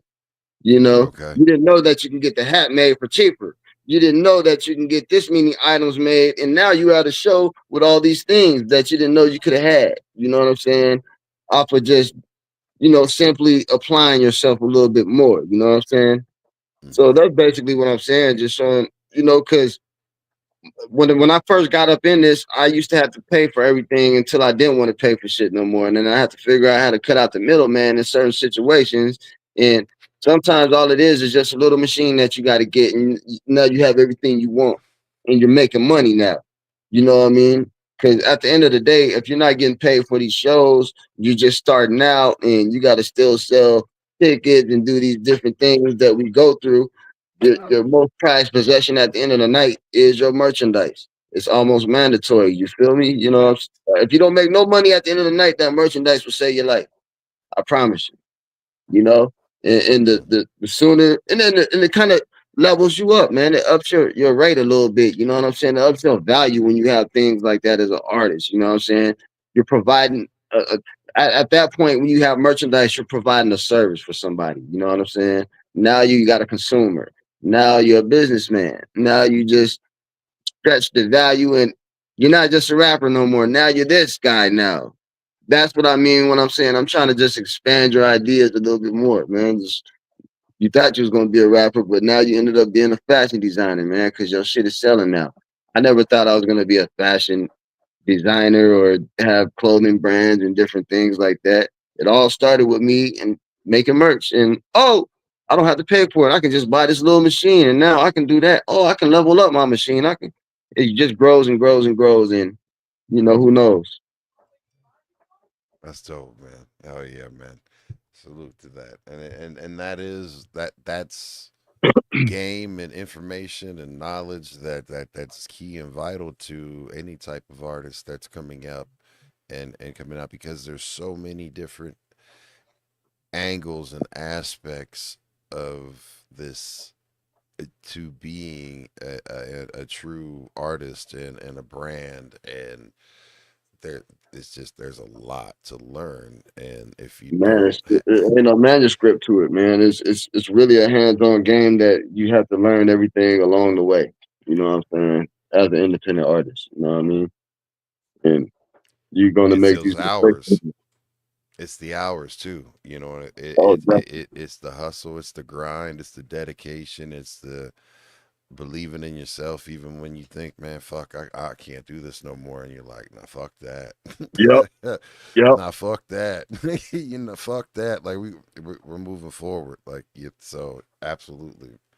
That's why so So many people quit, man. And it's an intimidating thing sometimes, man. When you starting out and you go to a show and you see a dude with a table full of shit and he's making money hand over fist and you ain't got nothing.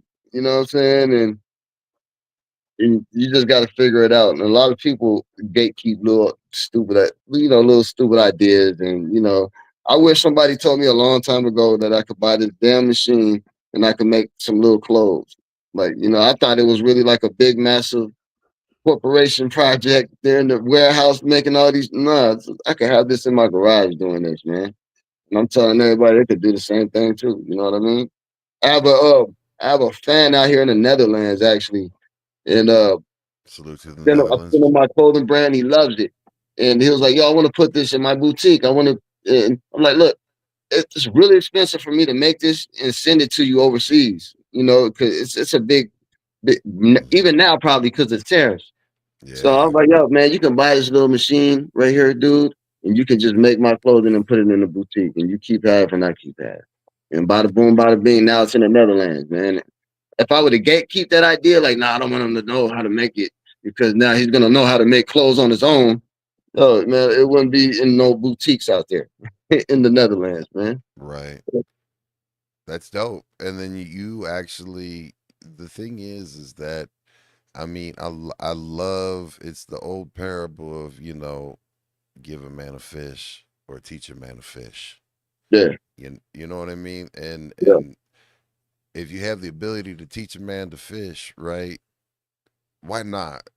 Why not, man? That like life is too short, and it it may be that your purpose in life was to teach this person that you cross paths with that you decided not to collaborate with. But if you would have yeah, collaborated and been open, right, yeah. your life could have changed a completely different direction or whatever, right? And that's No, with damn everyone you right, meet. damn right. At a point in time, that was the story of my life. You know, until I learned the hard way. You know what I mean? And you know, passing on information is just as vital as receiving it. Sometimes, you know what I'm saying? And you don't know how much, like, yo, just the term, whatever you just said about the fish, man. You teach a man, you Yeah, know, you can give a man fish or teach him how to fish. You know, right. one day when you're hungry and you ain't got no fish, he might have some fish for you too. You know what I mean? You can think of it that way. You know, but it's always you ain't always gotta, just you ain't always gotta hide information, man. Yeah, because they'll remember you and when they're on the come up, and let's say they come up on some game, and Yep, they share that knowledge and insight, and you guys continue to grow and collaborate, and then you have something, and yep, and make the world go everybody's ele- on.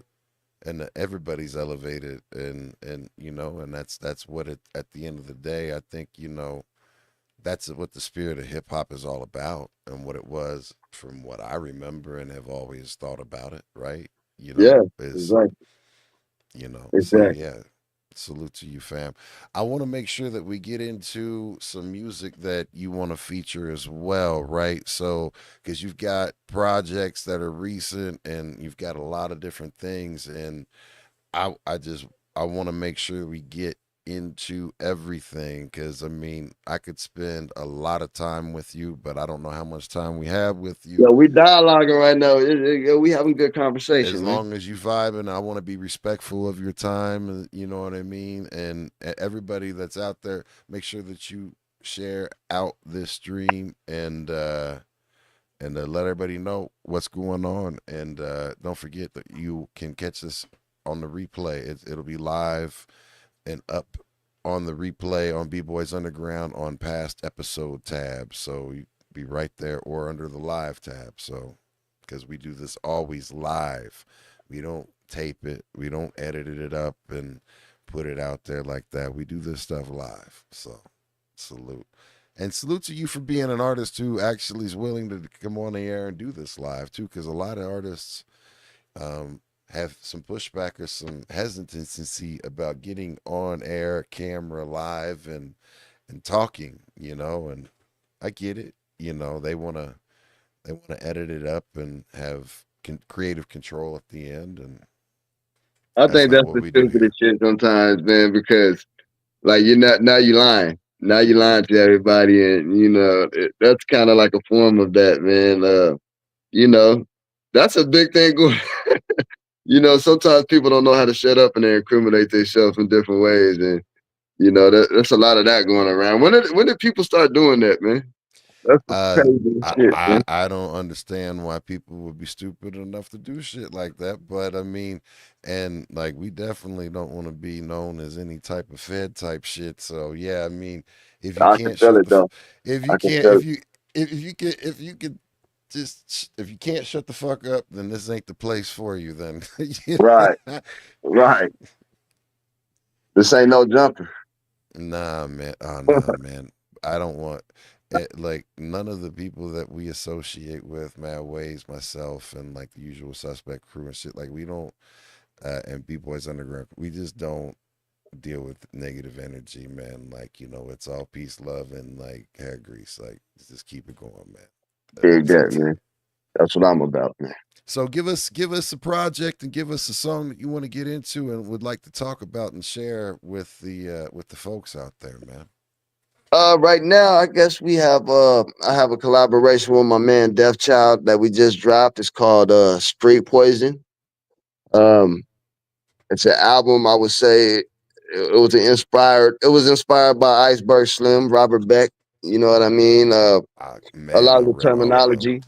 That's what the terminology street poison came from. I always felt, there's a period in life where I went through a lot of street shit, man. And, I was heavily influenced by the street essence, man, just being in a dope game and going back and forth to jail, using drugs, being an alcoholic, just just being induced in all the street poisons, man. And that's one thing that he used to say all the time, like, yo, when I was street poison or in my street poison, and that was a term that he used.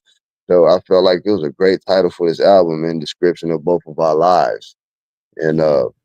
a lot of dope ass music. That was another album that was recorded over time. It wasn't rushed.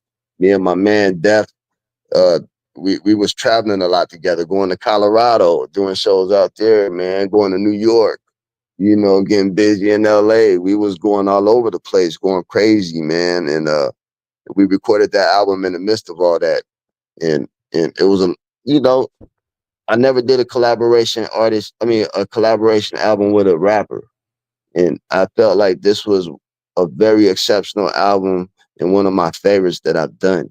You know what I mean? The beats, it wasn't a one producer album. We used a few different cats, and the beats are insane. And I feel like it's probably the dopest project that dropped this year. And I'm not like boosting my shit up or nothing like that. It sounds like some shit that I would buy. You know what I mean? To be real. I listened to it 3 times in a row today, back to back to back to back to back. How you While I was honestly though? How you feel about it, man? Real talk. real talk. I mean, honestly, and no gas, not to gas you up or anything. Like, let me I go need some ahead real and criticism. I mean, I enjoyed it. I enjoyed I'm gonna get the track list up in front of me so I can be like, yo, this is where I'm at right now. Boom. All right, so like how it even intro, like the intro like the intro, right? It sets the pace. It sets Yeah. the pace of the entire album. And I love all right, so the album right here. America's Most Wanted, right? Everybody knows that album. Think about an album for me when an album starts off and it has something, an element to it that leaves an impression mentally, right? And sets a tone. America's Most Wanted set a tone and was a jab to the face. This right here, the way the intro even starts off, right? Like sets the tone and the element and really lets you know what you're getting ready to get into, and get in store for. I mean, it, and it evolves the all the way. Like Vanilla Leaf is another track that just kept playing over and over and over just because like everything is very melodic.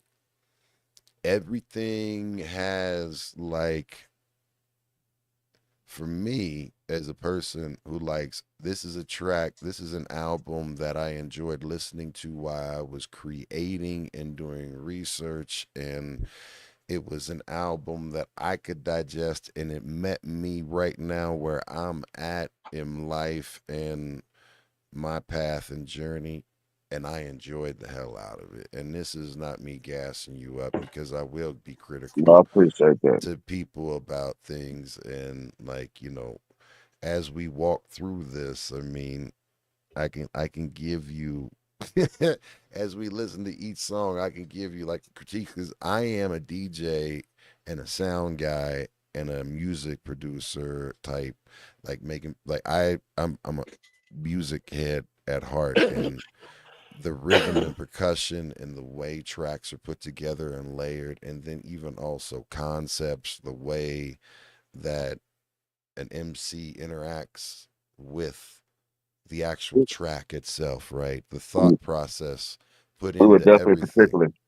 We were really particular about this I could album, man. tell. I could Very tell. particular. I wanted There it to was be I wanted it to be like kind of like a movie, kind of like you're watching a movie in your ear.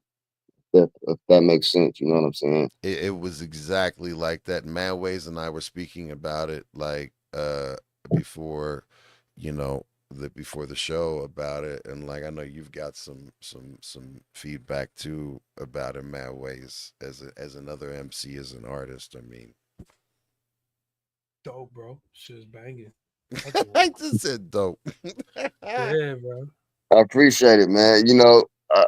I just want to do it like, bro, like I'm glad you said America's Most Wanted, because that is one of those albums that sticks out, like from top to bottom. Like it was all one standard, man, and the bar level was set. Like this is what we got to go off of now, man. You know, like the Black Star album. That was another one I can think of where they had Yes, those sir. little sample elements in there where it felt like you could see the graffiti artist right there, just on there. You know what I'm saying? Salute to High Tech. Man, yes, salute to High Tech, dead ass, man. Like this, I wanted that feel where you can damn near feel like the city type shit. You could feel like the depth of everything. You could feel the motherfucker breathing on the track. You know what I'm saying? I wanted it to be like that, and that's the closest I think that I got to accomplishing that, to where you can get the entire feel of and the gist of what we was trying to do. You know what I mean? What's the track that you want me to play off of it? And Yeah, is there one that you have a video for? nah, man. Actually, But we got a gang of videos coming out with it, man. But we're but like I right said, now, what's the track then? Regardless of, because that don't matter. Like I want to know what's the one that's the most personal to you on this album. most personal Yes, sir. stereotype, Tell us why. because it don't sound like anything else on the album, and it is really the thought of every artist that exists on earth. It's it's how we think people think of us, in a way. I feel like, at least rap artists, at least how motherfuckers think about us. That's pretty much what the whole thing is about, man. It's like, yo, man, you ain't got a Mercedes, homie. You ain't got this. You ain't got no, like there's an image and a perception that people have of MCs and rappers and shit, and you know, I'm trying to break that down in a way. You feel me? Man, like I'm gonna tell you, like It's like a when lot of when vulnerability in that song, because it's what people told me in the past and told me before, like, motherfucker, you ain't gonna make it, and it's that type of feeling.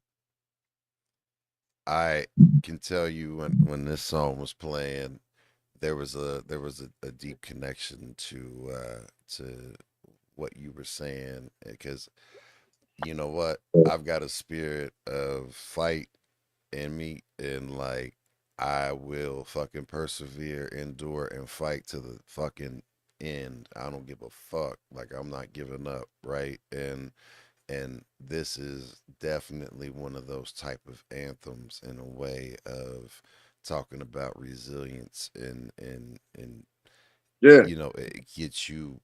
So without further ado, y'all, stereotype. These niggas keep talking.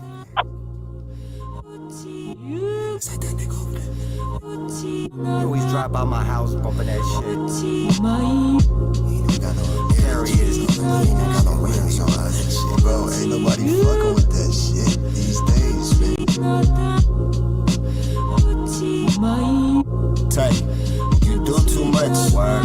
on this rap, you gon' lose your touch. How you making clothes, who gon' use your stuff? How you making dough, you don't move that much.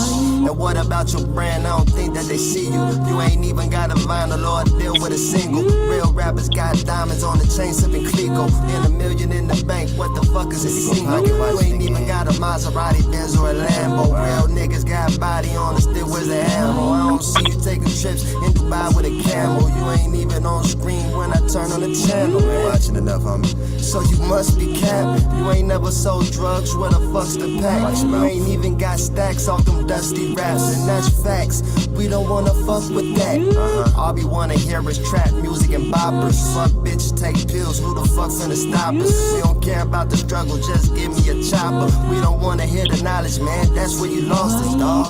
Fuck these niggas. Look at him. Shit, his pants are ripped. Think he buys them like that? Probably ain't got a life. Shit. Think his Jordans are real? Nobody. He smoke blunts, so he must do drugs. Never hook me up. He ain't got no plugs. Ain't got a major deal to sign yet. Still at a 9 to 5, grinding for a paycheck. What? Been rapping for years and that's all he got. All that gun talk, probably ain't let him pop. I seen the best rapper listen, it ain't on top. Should've had more promo when the album dropped. Why it takes so long to record? I paid for 16 bars, he ain't give me a chorus. Really? I never seen him booked on national tours. Should've chose that beat cause I'm feeling it more. That's crazy. That's different, he don't follow no trends. So what? Came in solo, probably got no friends. Fucked up, raps too hard, don't sound like them. Probably why they won't give his records a spin. Shit, designer this, designer that. You really got it like that? Can't even rhyme. How much he charge you? Wait, what? Can't be serious.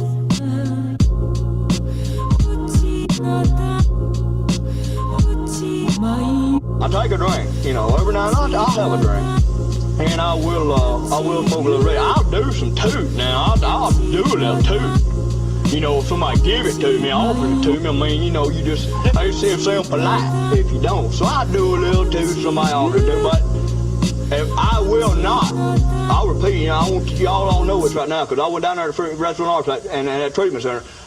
I will not freebase cocaine. It's no longer part of my life. Nope. Now, drinking, I will have a drink. I will have a drink, and I'll smoke some reefer. I'll smoke a couple of doobies a day, or, you know, just to get you through the day. And I'll do a little toot every now and then. Yeah, I'll get about a half a G, you know, and just sit around, and me and Sally, my girlfriend, will do a little toot.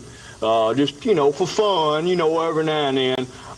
And I'll tell you what, though, about that drink, I won't drink any tequila. Nope. Now, I might have a drink, but I won't drink tequila, because last time I drank that tequila, I got wild on that stuff, and I beat up Sally, hit Sally, broke a car window out, and I won't do that anymore. But, you know, that and freebasing, I will not freebase cocaine anymore.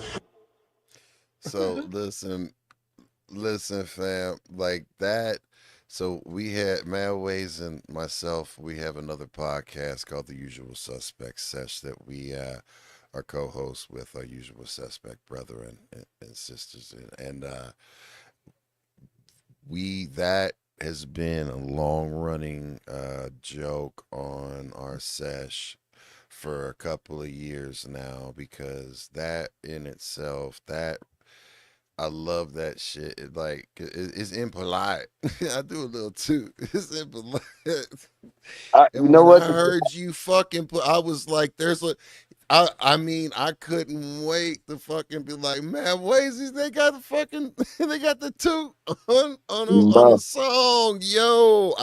That one busted my head open too. I was like, let me be man, real about that, man. That was the genius of I didn't see the genius in that until afterwards, man, because you know in the movie there's elements of everything. You got comedy, drama, all this, you know what I'm saying? And hmm that kind of broke up the seriousness of the album a little bit. And I had no parts in that Death Child. I didn't hear that until after the album was done, and I'm like, yo, that was fucking very Oh, so smart of you you. had no idea Nah, about that I love either? it though. I love it. Oh It's my man. favorite part of the album, and I cracked up every fucking time, dog. There's no way you can't not hear that and crack up, man. You're lame if you don't laugh at that shit, man. Like I'm like everybody I play that for, and they just laugh because I'm like it's just it's I'm like, ridiculous. I don't know, where did he get that from? That's funny as We hell. we We be playing the actual clip. Yeah, we play all the clips all the time. It's a dude on. Is that like an old clip from It's the 70s or 80s or something? Have you it's a never dude having seen the an clip, interview. fam? Nah. Do you want to see? Do you want to see the clip, fam? Play that shit real quick. Yeah. I've been dying to see that. I've been dying to see it. I'm not even gonna lie. We got that shit. We got a key to. Give me some. Let me give me a second. Hold on.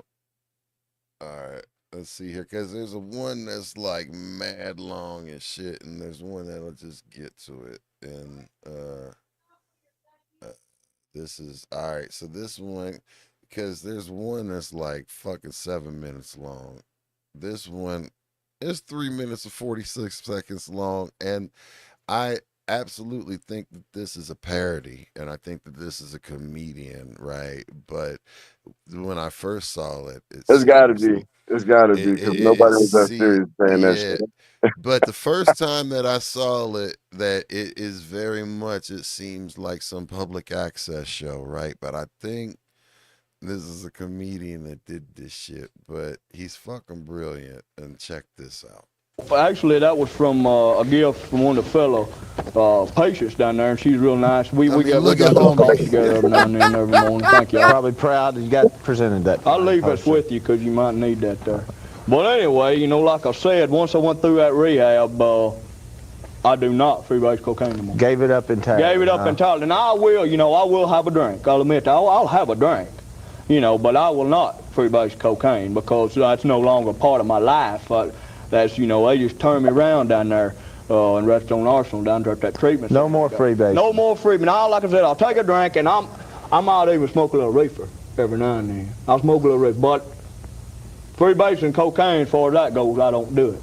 Now, I'll take a drink, you know, every now and then I'll have a drink, and I will smoke a little reefer. I'll do some toot now. I'll do a little toot. You know, if somebody give it to me, offers it to me, I mean, you know, it sounds polite if you don't. So I do a little toot, somebody offers it to me. But I will not. I'll repeat, you know, I want y'all all know this right now, because I went down there to the restaurant and at treatment center. I will not freebase cocaine. It's no longer part of my life. No, now drinking, I will have a drink. I will have a drink, and I'll smoke some reefer. I'll smoke a couple of doobies a day, you know, just to get you through the day. And I'll do a little toot every now and then. Yeah, I'll get about a half a G, you know, and just sit around, and me and Sally, my girlfriend, will do a little toot, just, you know, for fun, you know, every now and then. And I'll tell you what, though, about that drink, I won't drink any tequila.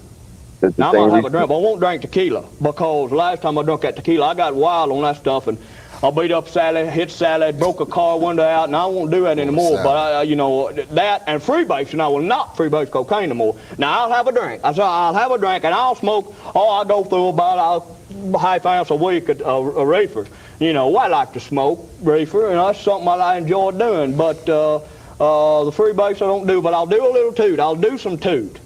Now we got 3 or 4 grams last week. Had a big party, and us partying is a different thing. I'll drink tequila about once or twice a year. I'll just do it about once or twice a year, because I love Sally, and I don't like to beat her up. But about once or twice, you know, once or twice a year I'll do the tequila. So for 363 days a year she's safe. But I'll tell you what, them 2 days I do that tequila, I'll tell you what, you better look out, because I'm going to go upside that head. But I will not freebase cocaine. I will tell you right now, I'll have a drink, and I'll even drink some tequila. I'll tell you what, Sally, if you watch it right now, tomorrow I'm going to drink some, and you're going to get an ass whooping, woman. I tell you what, I'll smoke reefer, I'll do toot, I'll do a block of that stuff, but I will not freebase cocaine. I will not freebase cocaine while I'm driving.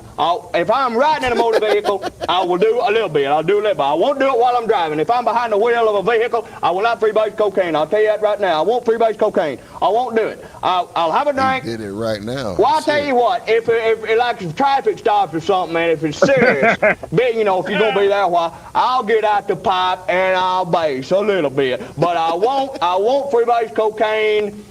If I'm moving, if I'm driving and the vehicle's moving, I will not do it then. Unless it's a special occasion, it's my birthday or something, then I will freebase cocaine. But only then if it's my birthday. But I'll tell you one thing, I will not do it if I'm kneeling at the altar, I will not freebase cocaine. All you preachers. Yo, That's motherfucking fool for that. Ridiculous. Ridiculous.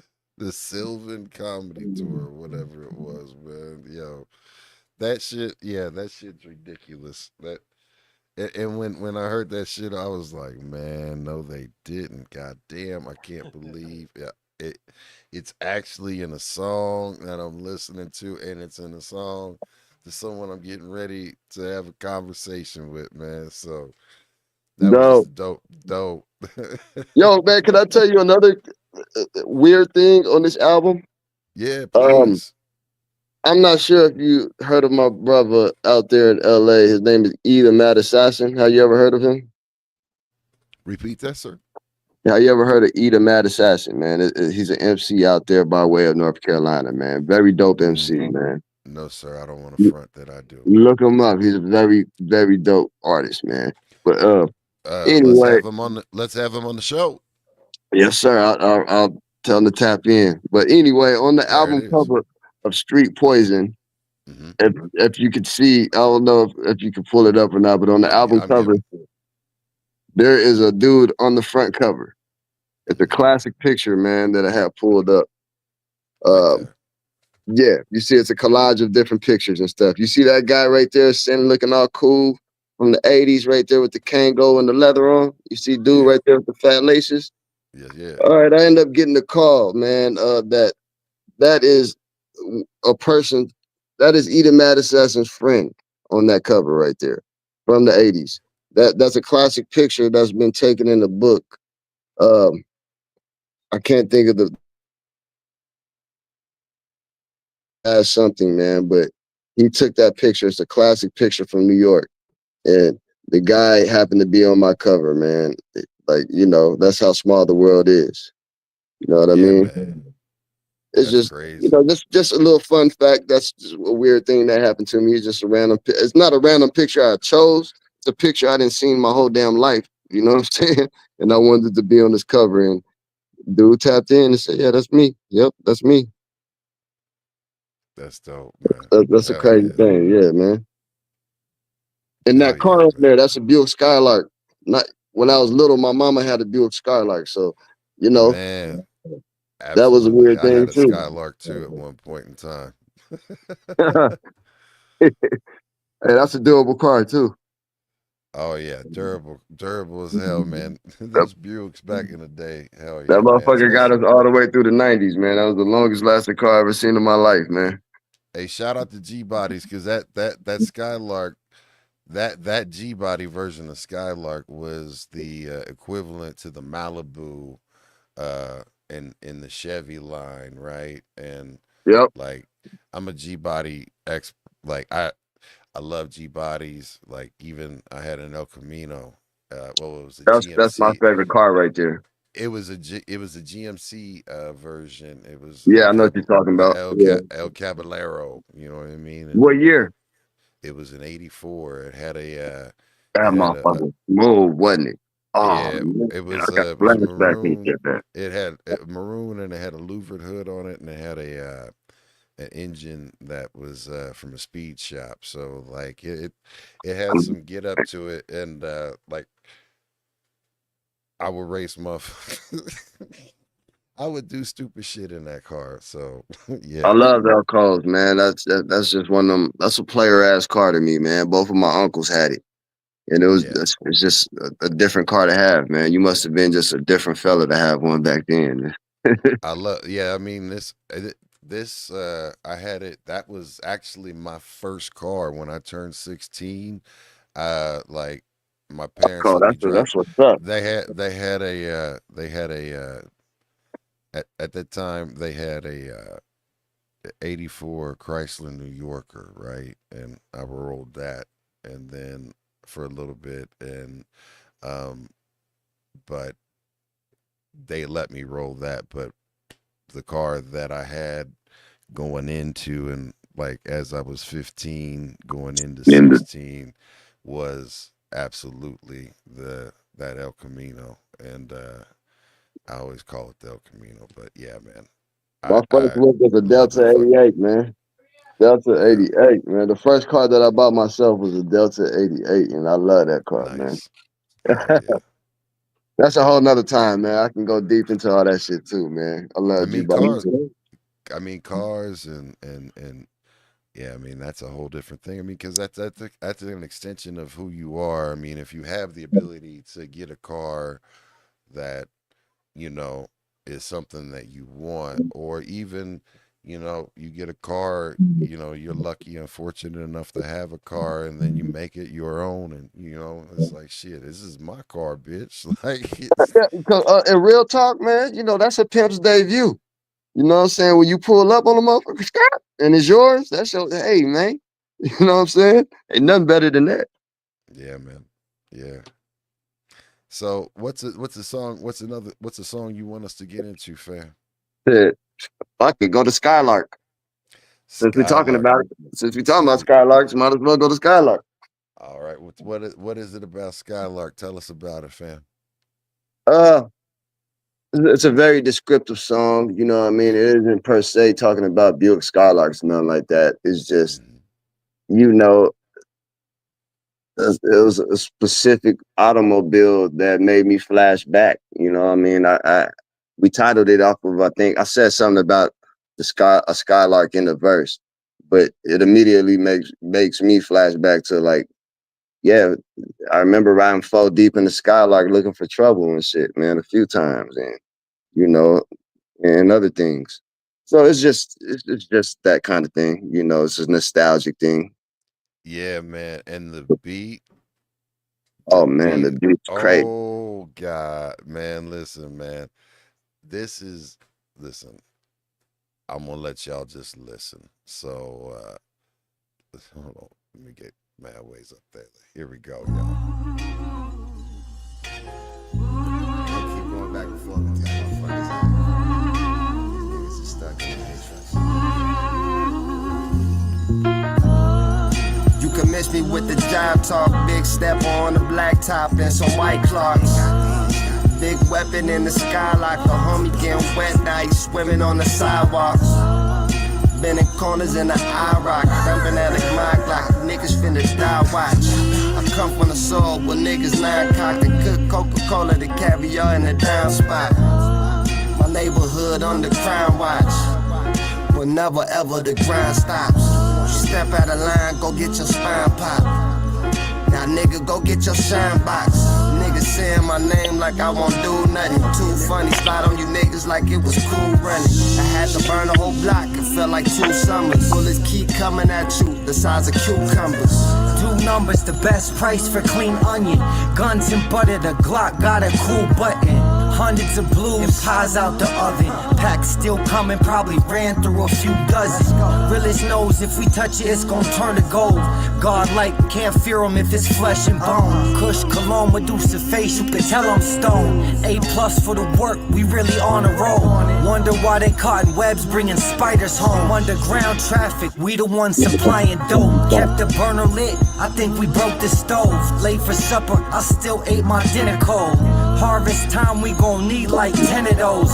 Only fuck dime pieces and centerfold. Designer clothes, crack code to the cash flow. Street poison is back, go ahead and get a dose.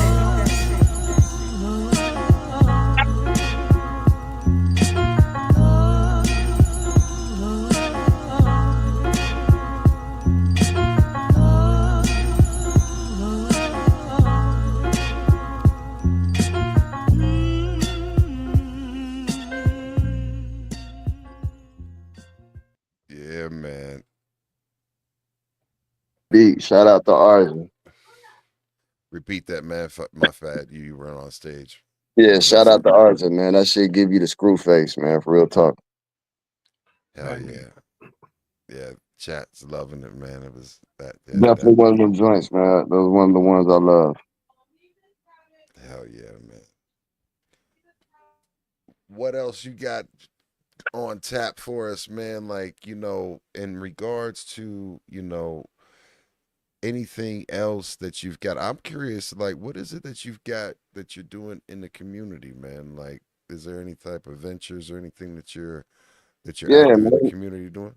Yeah, definitely. I work very close with a nonprofit group out here called Guarded Hope, and I pretty much help my community out by giving them clothing, donated clothing, clothes out of my closet. Hell, I donate a lot of my merchandise. Go out there and feed the community, because a lot of this is my community, and nobody. I'm primarily the only MC to make it out of this side of town, so I hold this side of town down dear to my heart. So you can always Hell catch yeah. me up close and personal with my community, man. You know what I mean? And that's a fact, real talk. But besides that, man, shit, I'm always interested in helping the younger generation as well, man. I'm very, very active out here in my hip hop community, man. You know, I'm just interested in Right. seeing my state blow up than be more stagnant than what we were. You know what I mean? I'm happy to see us flourishing a little bit more than what we were. Well, And I'm happy to be a part of that. I'm happy to be a small part of that puzzle. You know what I'm saying? Real talk. did you have something, Maddwayz, you wanted to say? Yeah, man. Shit. Make sure you tap in with my folks when you out there in Surprise. Yeah, Pull up. Tell them you know the homie Maddwayz. yeah, right. Absolutely. Now, go. Yeah. Did you? Oh, Did you have? I did wanted to see if we could get into that Break of Dawn video. Oh Absolutely. yeah, man. We'll Definitely. get into that, but I want to ask you one thing about, because since you're speaking with the dealing with the youth, like, what's the one thing, like, with your journey that you've had, right, and especially with the grind that you've had to put in, uh, being NAZ, right? Like, what is something that you hope that the younger cats take away, and what's the game that you're trying to give to the younger cats coming up, like, instead of gatekeeping, sharing, like, like, what is it that you want the younger cats to take away? Uh, I can't preach it enough. You know what I'm saying? I get asked this every interview. You know, And even the old heads, like, even old, like, everybody, fuck all the younger cats, like, what is it that you want the world to take away from shit? You know what I mean? For real. the value remains in your consistency, man. You got to keep doing this shit and not give up. You got to have a goal in this shit and reach it. You know what I'm saying? And this ain't no different than no 9 to 5. Man, the moment I started treating this like a 9 to 5, it became my 9 to 5. Real talk. And it's possible coming from where coming from. It was literally a desert. You know what I'm saying? And no shade, but it's shit. It's a lot of shade out here. You know what I'm saying? It's crabs in the barrel. It's people trying to make it, man, and people can't see why you're making it, and it can't be you because we know who you are, and it's a lot of those things that you deal with out here. But for the youth, it's very possible to make it if you stick to your guns, man. Just as long as you're a real nigga, man, and be that, man, and stand on business, and you can make it out here doing this shit, man, for real. You know what I mean? It's harder, definitely. It's a lot harder. I wish it was like back in the day to where all you have to be is dope, and we'll develop you and we'll help you get there. It's not like that no more. It's you got to have the total package and be ready to go. You got to be already packaged up, ready to ship out for them. You know what I'm saying? They don't want to do no work. They just want to invest. You know what I mean? Yeah, And as long as you got true. that in mind, as long as you keep that in mind and don't get discouraged about it, you can slide through this shit, man. And most of the game is 90% work, and that's the fucking truth. That's the truth. You know, my name is on that paper. I have to show up. Whether I'm getting paid or not, I obligated myself, and that's where I got to what I got to do to do it. You got to pack up and travel, get off the couch and go to these other states, man. Like I said, you got good dope, you can't sell it, man, sitting in the house. You got to let motherfuckers know that you got this shit on deck. You know what I mean? It applies to everything with that, man. You know, Absolutely. you got to work. You just got to work. That's it. As long as you ain't scared to work, you can do this. It's possible. You can make it out of here. Real talk. Absolutely. In respect to that. Salute. Salute. Salute. And work your followers. I got to say that. I don't care if you got 200 followers or 2,000. you can work every one of those followers to your advantage. You know what I'm saying? Learn how to. If you ever sold dope or drugs in your life, if you just a former hustler trying to elevate your life and not want to do that no more, you can apply that same method to this rap game. Literally, I promise you, you can, and it works the same exact way, man.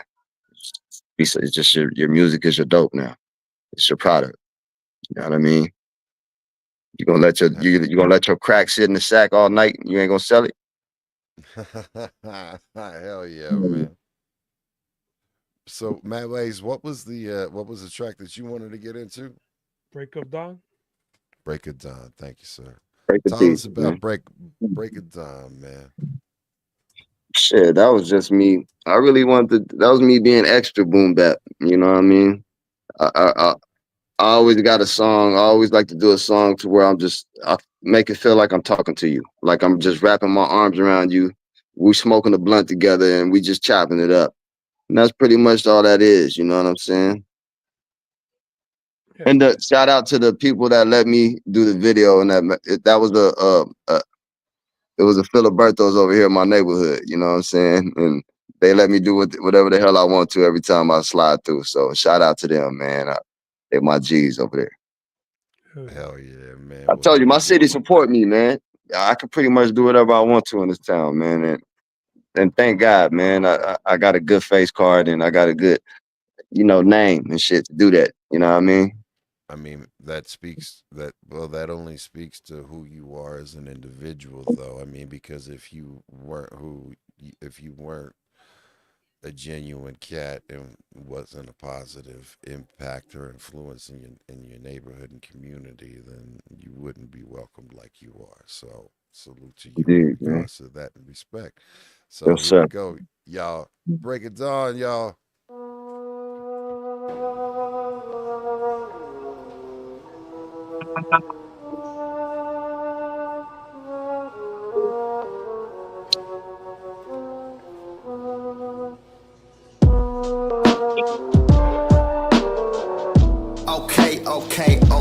Okay. All right. You turn it up a little bit more. Stay headphones. Oh yeah, there we go.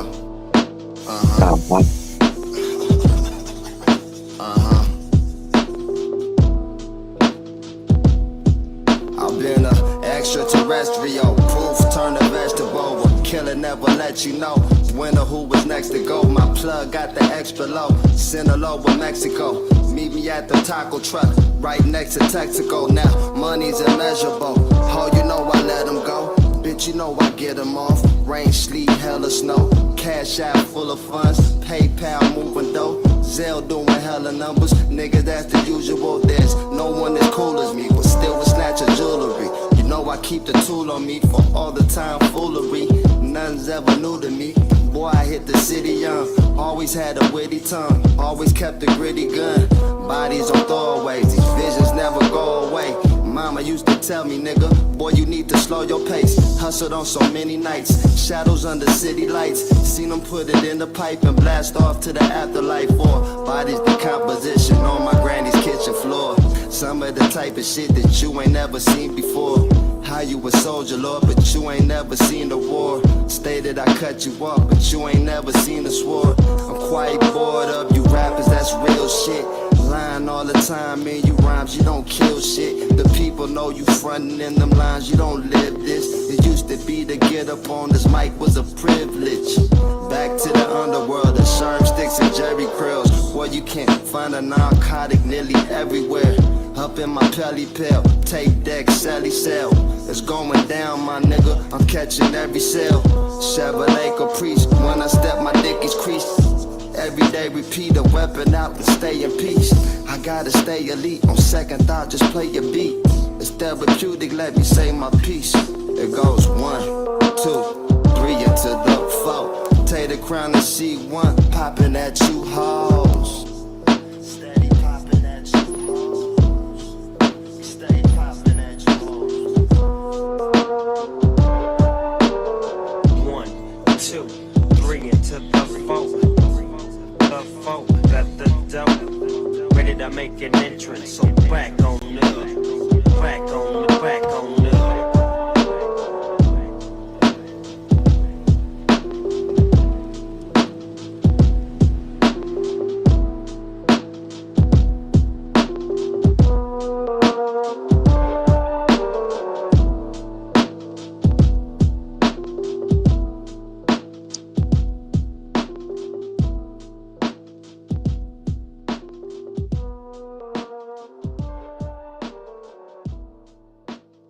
Uh-huh. Man, this Man, C1 is a three to the dog, ain't he? That's a C1 is banger, a bro. dog, man. That's a banger. is I 1, 2, appreciate it, 3 to man. the 4 is fucking Tay Da Crown and I, B-Boys I ran that Underground. one Let's 3 times go. back to Yeah, back. I did. That I was appreciate that. that was like the last one that I listened to before we did this. Like it was like, yo, let's get it. Like I that one appreciate right it. there. Who like was that um did he come up with like the sample of Snoop after that for after you did the After, hook or like as you did the hook and then he just found yeah, he yeah, he did it. He came up with that after. Like that was like in the mixing process, you know. gotcha, Like, yeah. that's why I said it. C1 really produces the motherfucker, man. You ain't gotta say too much to him, man. He gets we communicate through the music very well. We might not get along on politics, religion, anything else in the world, but through music, we get along very fucking well. And you can tell, man. I ain't gotta tell him too Absolutely. much. Nah, man. Nah, that it's extremely evident, man. And with that being said, like if y'all haven't fucking followed the homie Tay Da Crown right now, by now, like Yeah, come follow me on, on man. my what Instagram is what is you slapping. waiting for? Come on. What was that, sir? I said, what is you waiting for if you're not following? What are you waiting for? What is you doing? Follow me or fall down some stairs somewhere. Fall down some stairs for sure. Like, and if you haven't liked, followed, and subscribed B-Boys Underground, then fall down some stairs too. I like that. I'm gonna steal that. Fall down some stairs. It's one of the best shows I've been on. Like dead serious, man. And I'm not even Oh gassing. man, You much know, much respect to that, man. Thank you, bro. Salute. Hey, real I talk.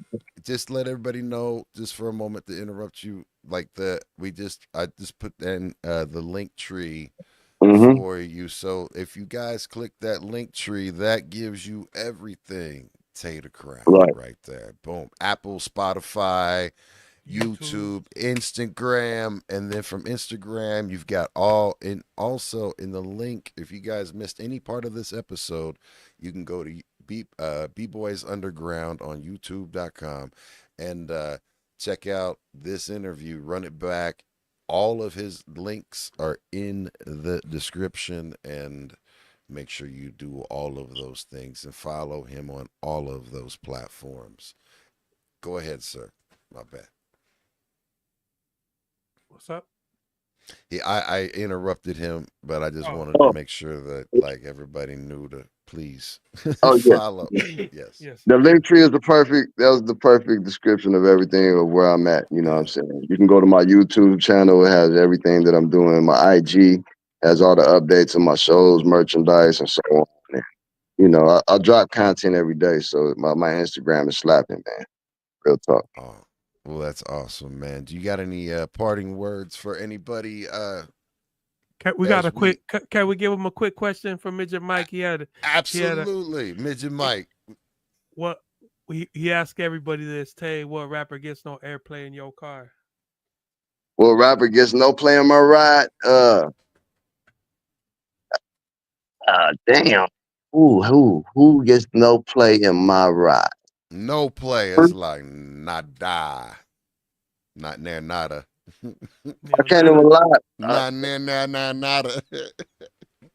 I hope I don't start shit, though, but I don't really see what the big deal about flashy gunplay is. Okay. I that's right. really don't. You know what I'm saying? But I ain't gonna say I won't play him in my ride. You know what I'm saying? But that'll be the least played in my ride. Let's say that. Word. Word. How about this though?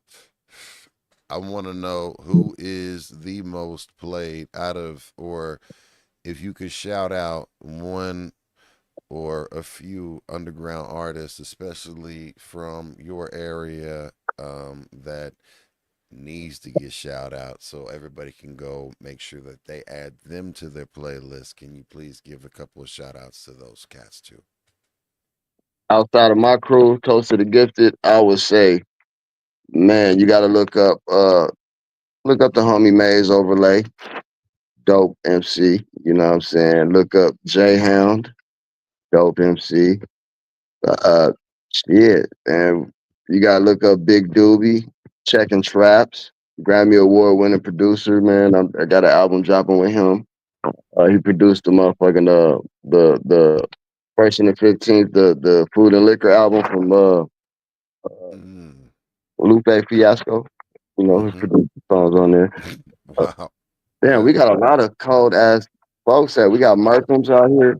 I don't know if you ever heard of him. He's a dog on the mic. Yeah. Yes, yes. Dope, We dope. Yes. Yes. trying to get him on here You heard too. of Markham's? Yeah. We're Yeah. trying to get him. Like, listen. Here's the thing. We He's would out be there right now. honored I think to he's get shooting a video everybody. with the Yotes. Yes. Okay. He's shooting a remix to that single he got with the Coyotes and Boule Kevin, all them cats. Hell yeah. That's dope. We tapped in, man. Arizona's definitely on the rise, man. I can go beyond that, man. I can keep going I can keep naming names, a lot of names, man. Shit, I can keep going, talk. Well, You know what I well, that's mean? cool. It's We up cool. It's next. just like this. As you had an opportunity to shoot some people out and shout some people out. That's all. OG That's all we Bobby say. Negro. You got to All see right. ATN a professional. You get Jay Wonder, man. My cousin Vell, man, that you heard singing on all those tracks, man. Forget about it, man. We up. We on the rise. Arizona's probably up next, man.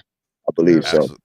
Absolutely. You're putting it down and representing. Look, much Yes, sir. love to each and every single one of y'all. I'm Ghost Boogie, Maddwayz. You got anything going on and say any shout outs? Man, just shout out to everybody that's been up in the chat, showing love to Tay Da Crown and everybody That that part. pulled up. You already know. Sir. Fuck Oh with yeah, us. man. God bless everybody shouting me out. I see everybody in the chat, man. Hell yeah, word up. Yes. And we'll catch us tomorrow on the Unusual Suspects. Yes, the unusual suspect sessions Thursday night. Pull up. We never know who's going to pull up and what we're going to do. But much love to each and every single one of y'all. Keep it positive. Keep it pushing. Keep persevering. Stay in the present. You can't change the past. All you can do is learn from it. You can't predict the future because if you did, you'd be a millionaire and a billionaire because you'd win the lottery every day, right? But check it out. What you can do, you got the present right now. And it's a gift. It's a present. Embrace it. Take the preparation right now in the present to get the future that you want. And I stumbled my way through that shit because it's the end of the night and I'm tired. Much love. Keep it out, y'all. We out. Big love. Peace. Thanks for pulling up. Shout out to Tay Da Crown. Toast. Yeah.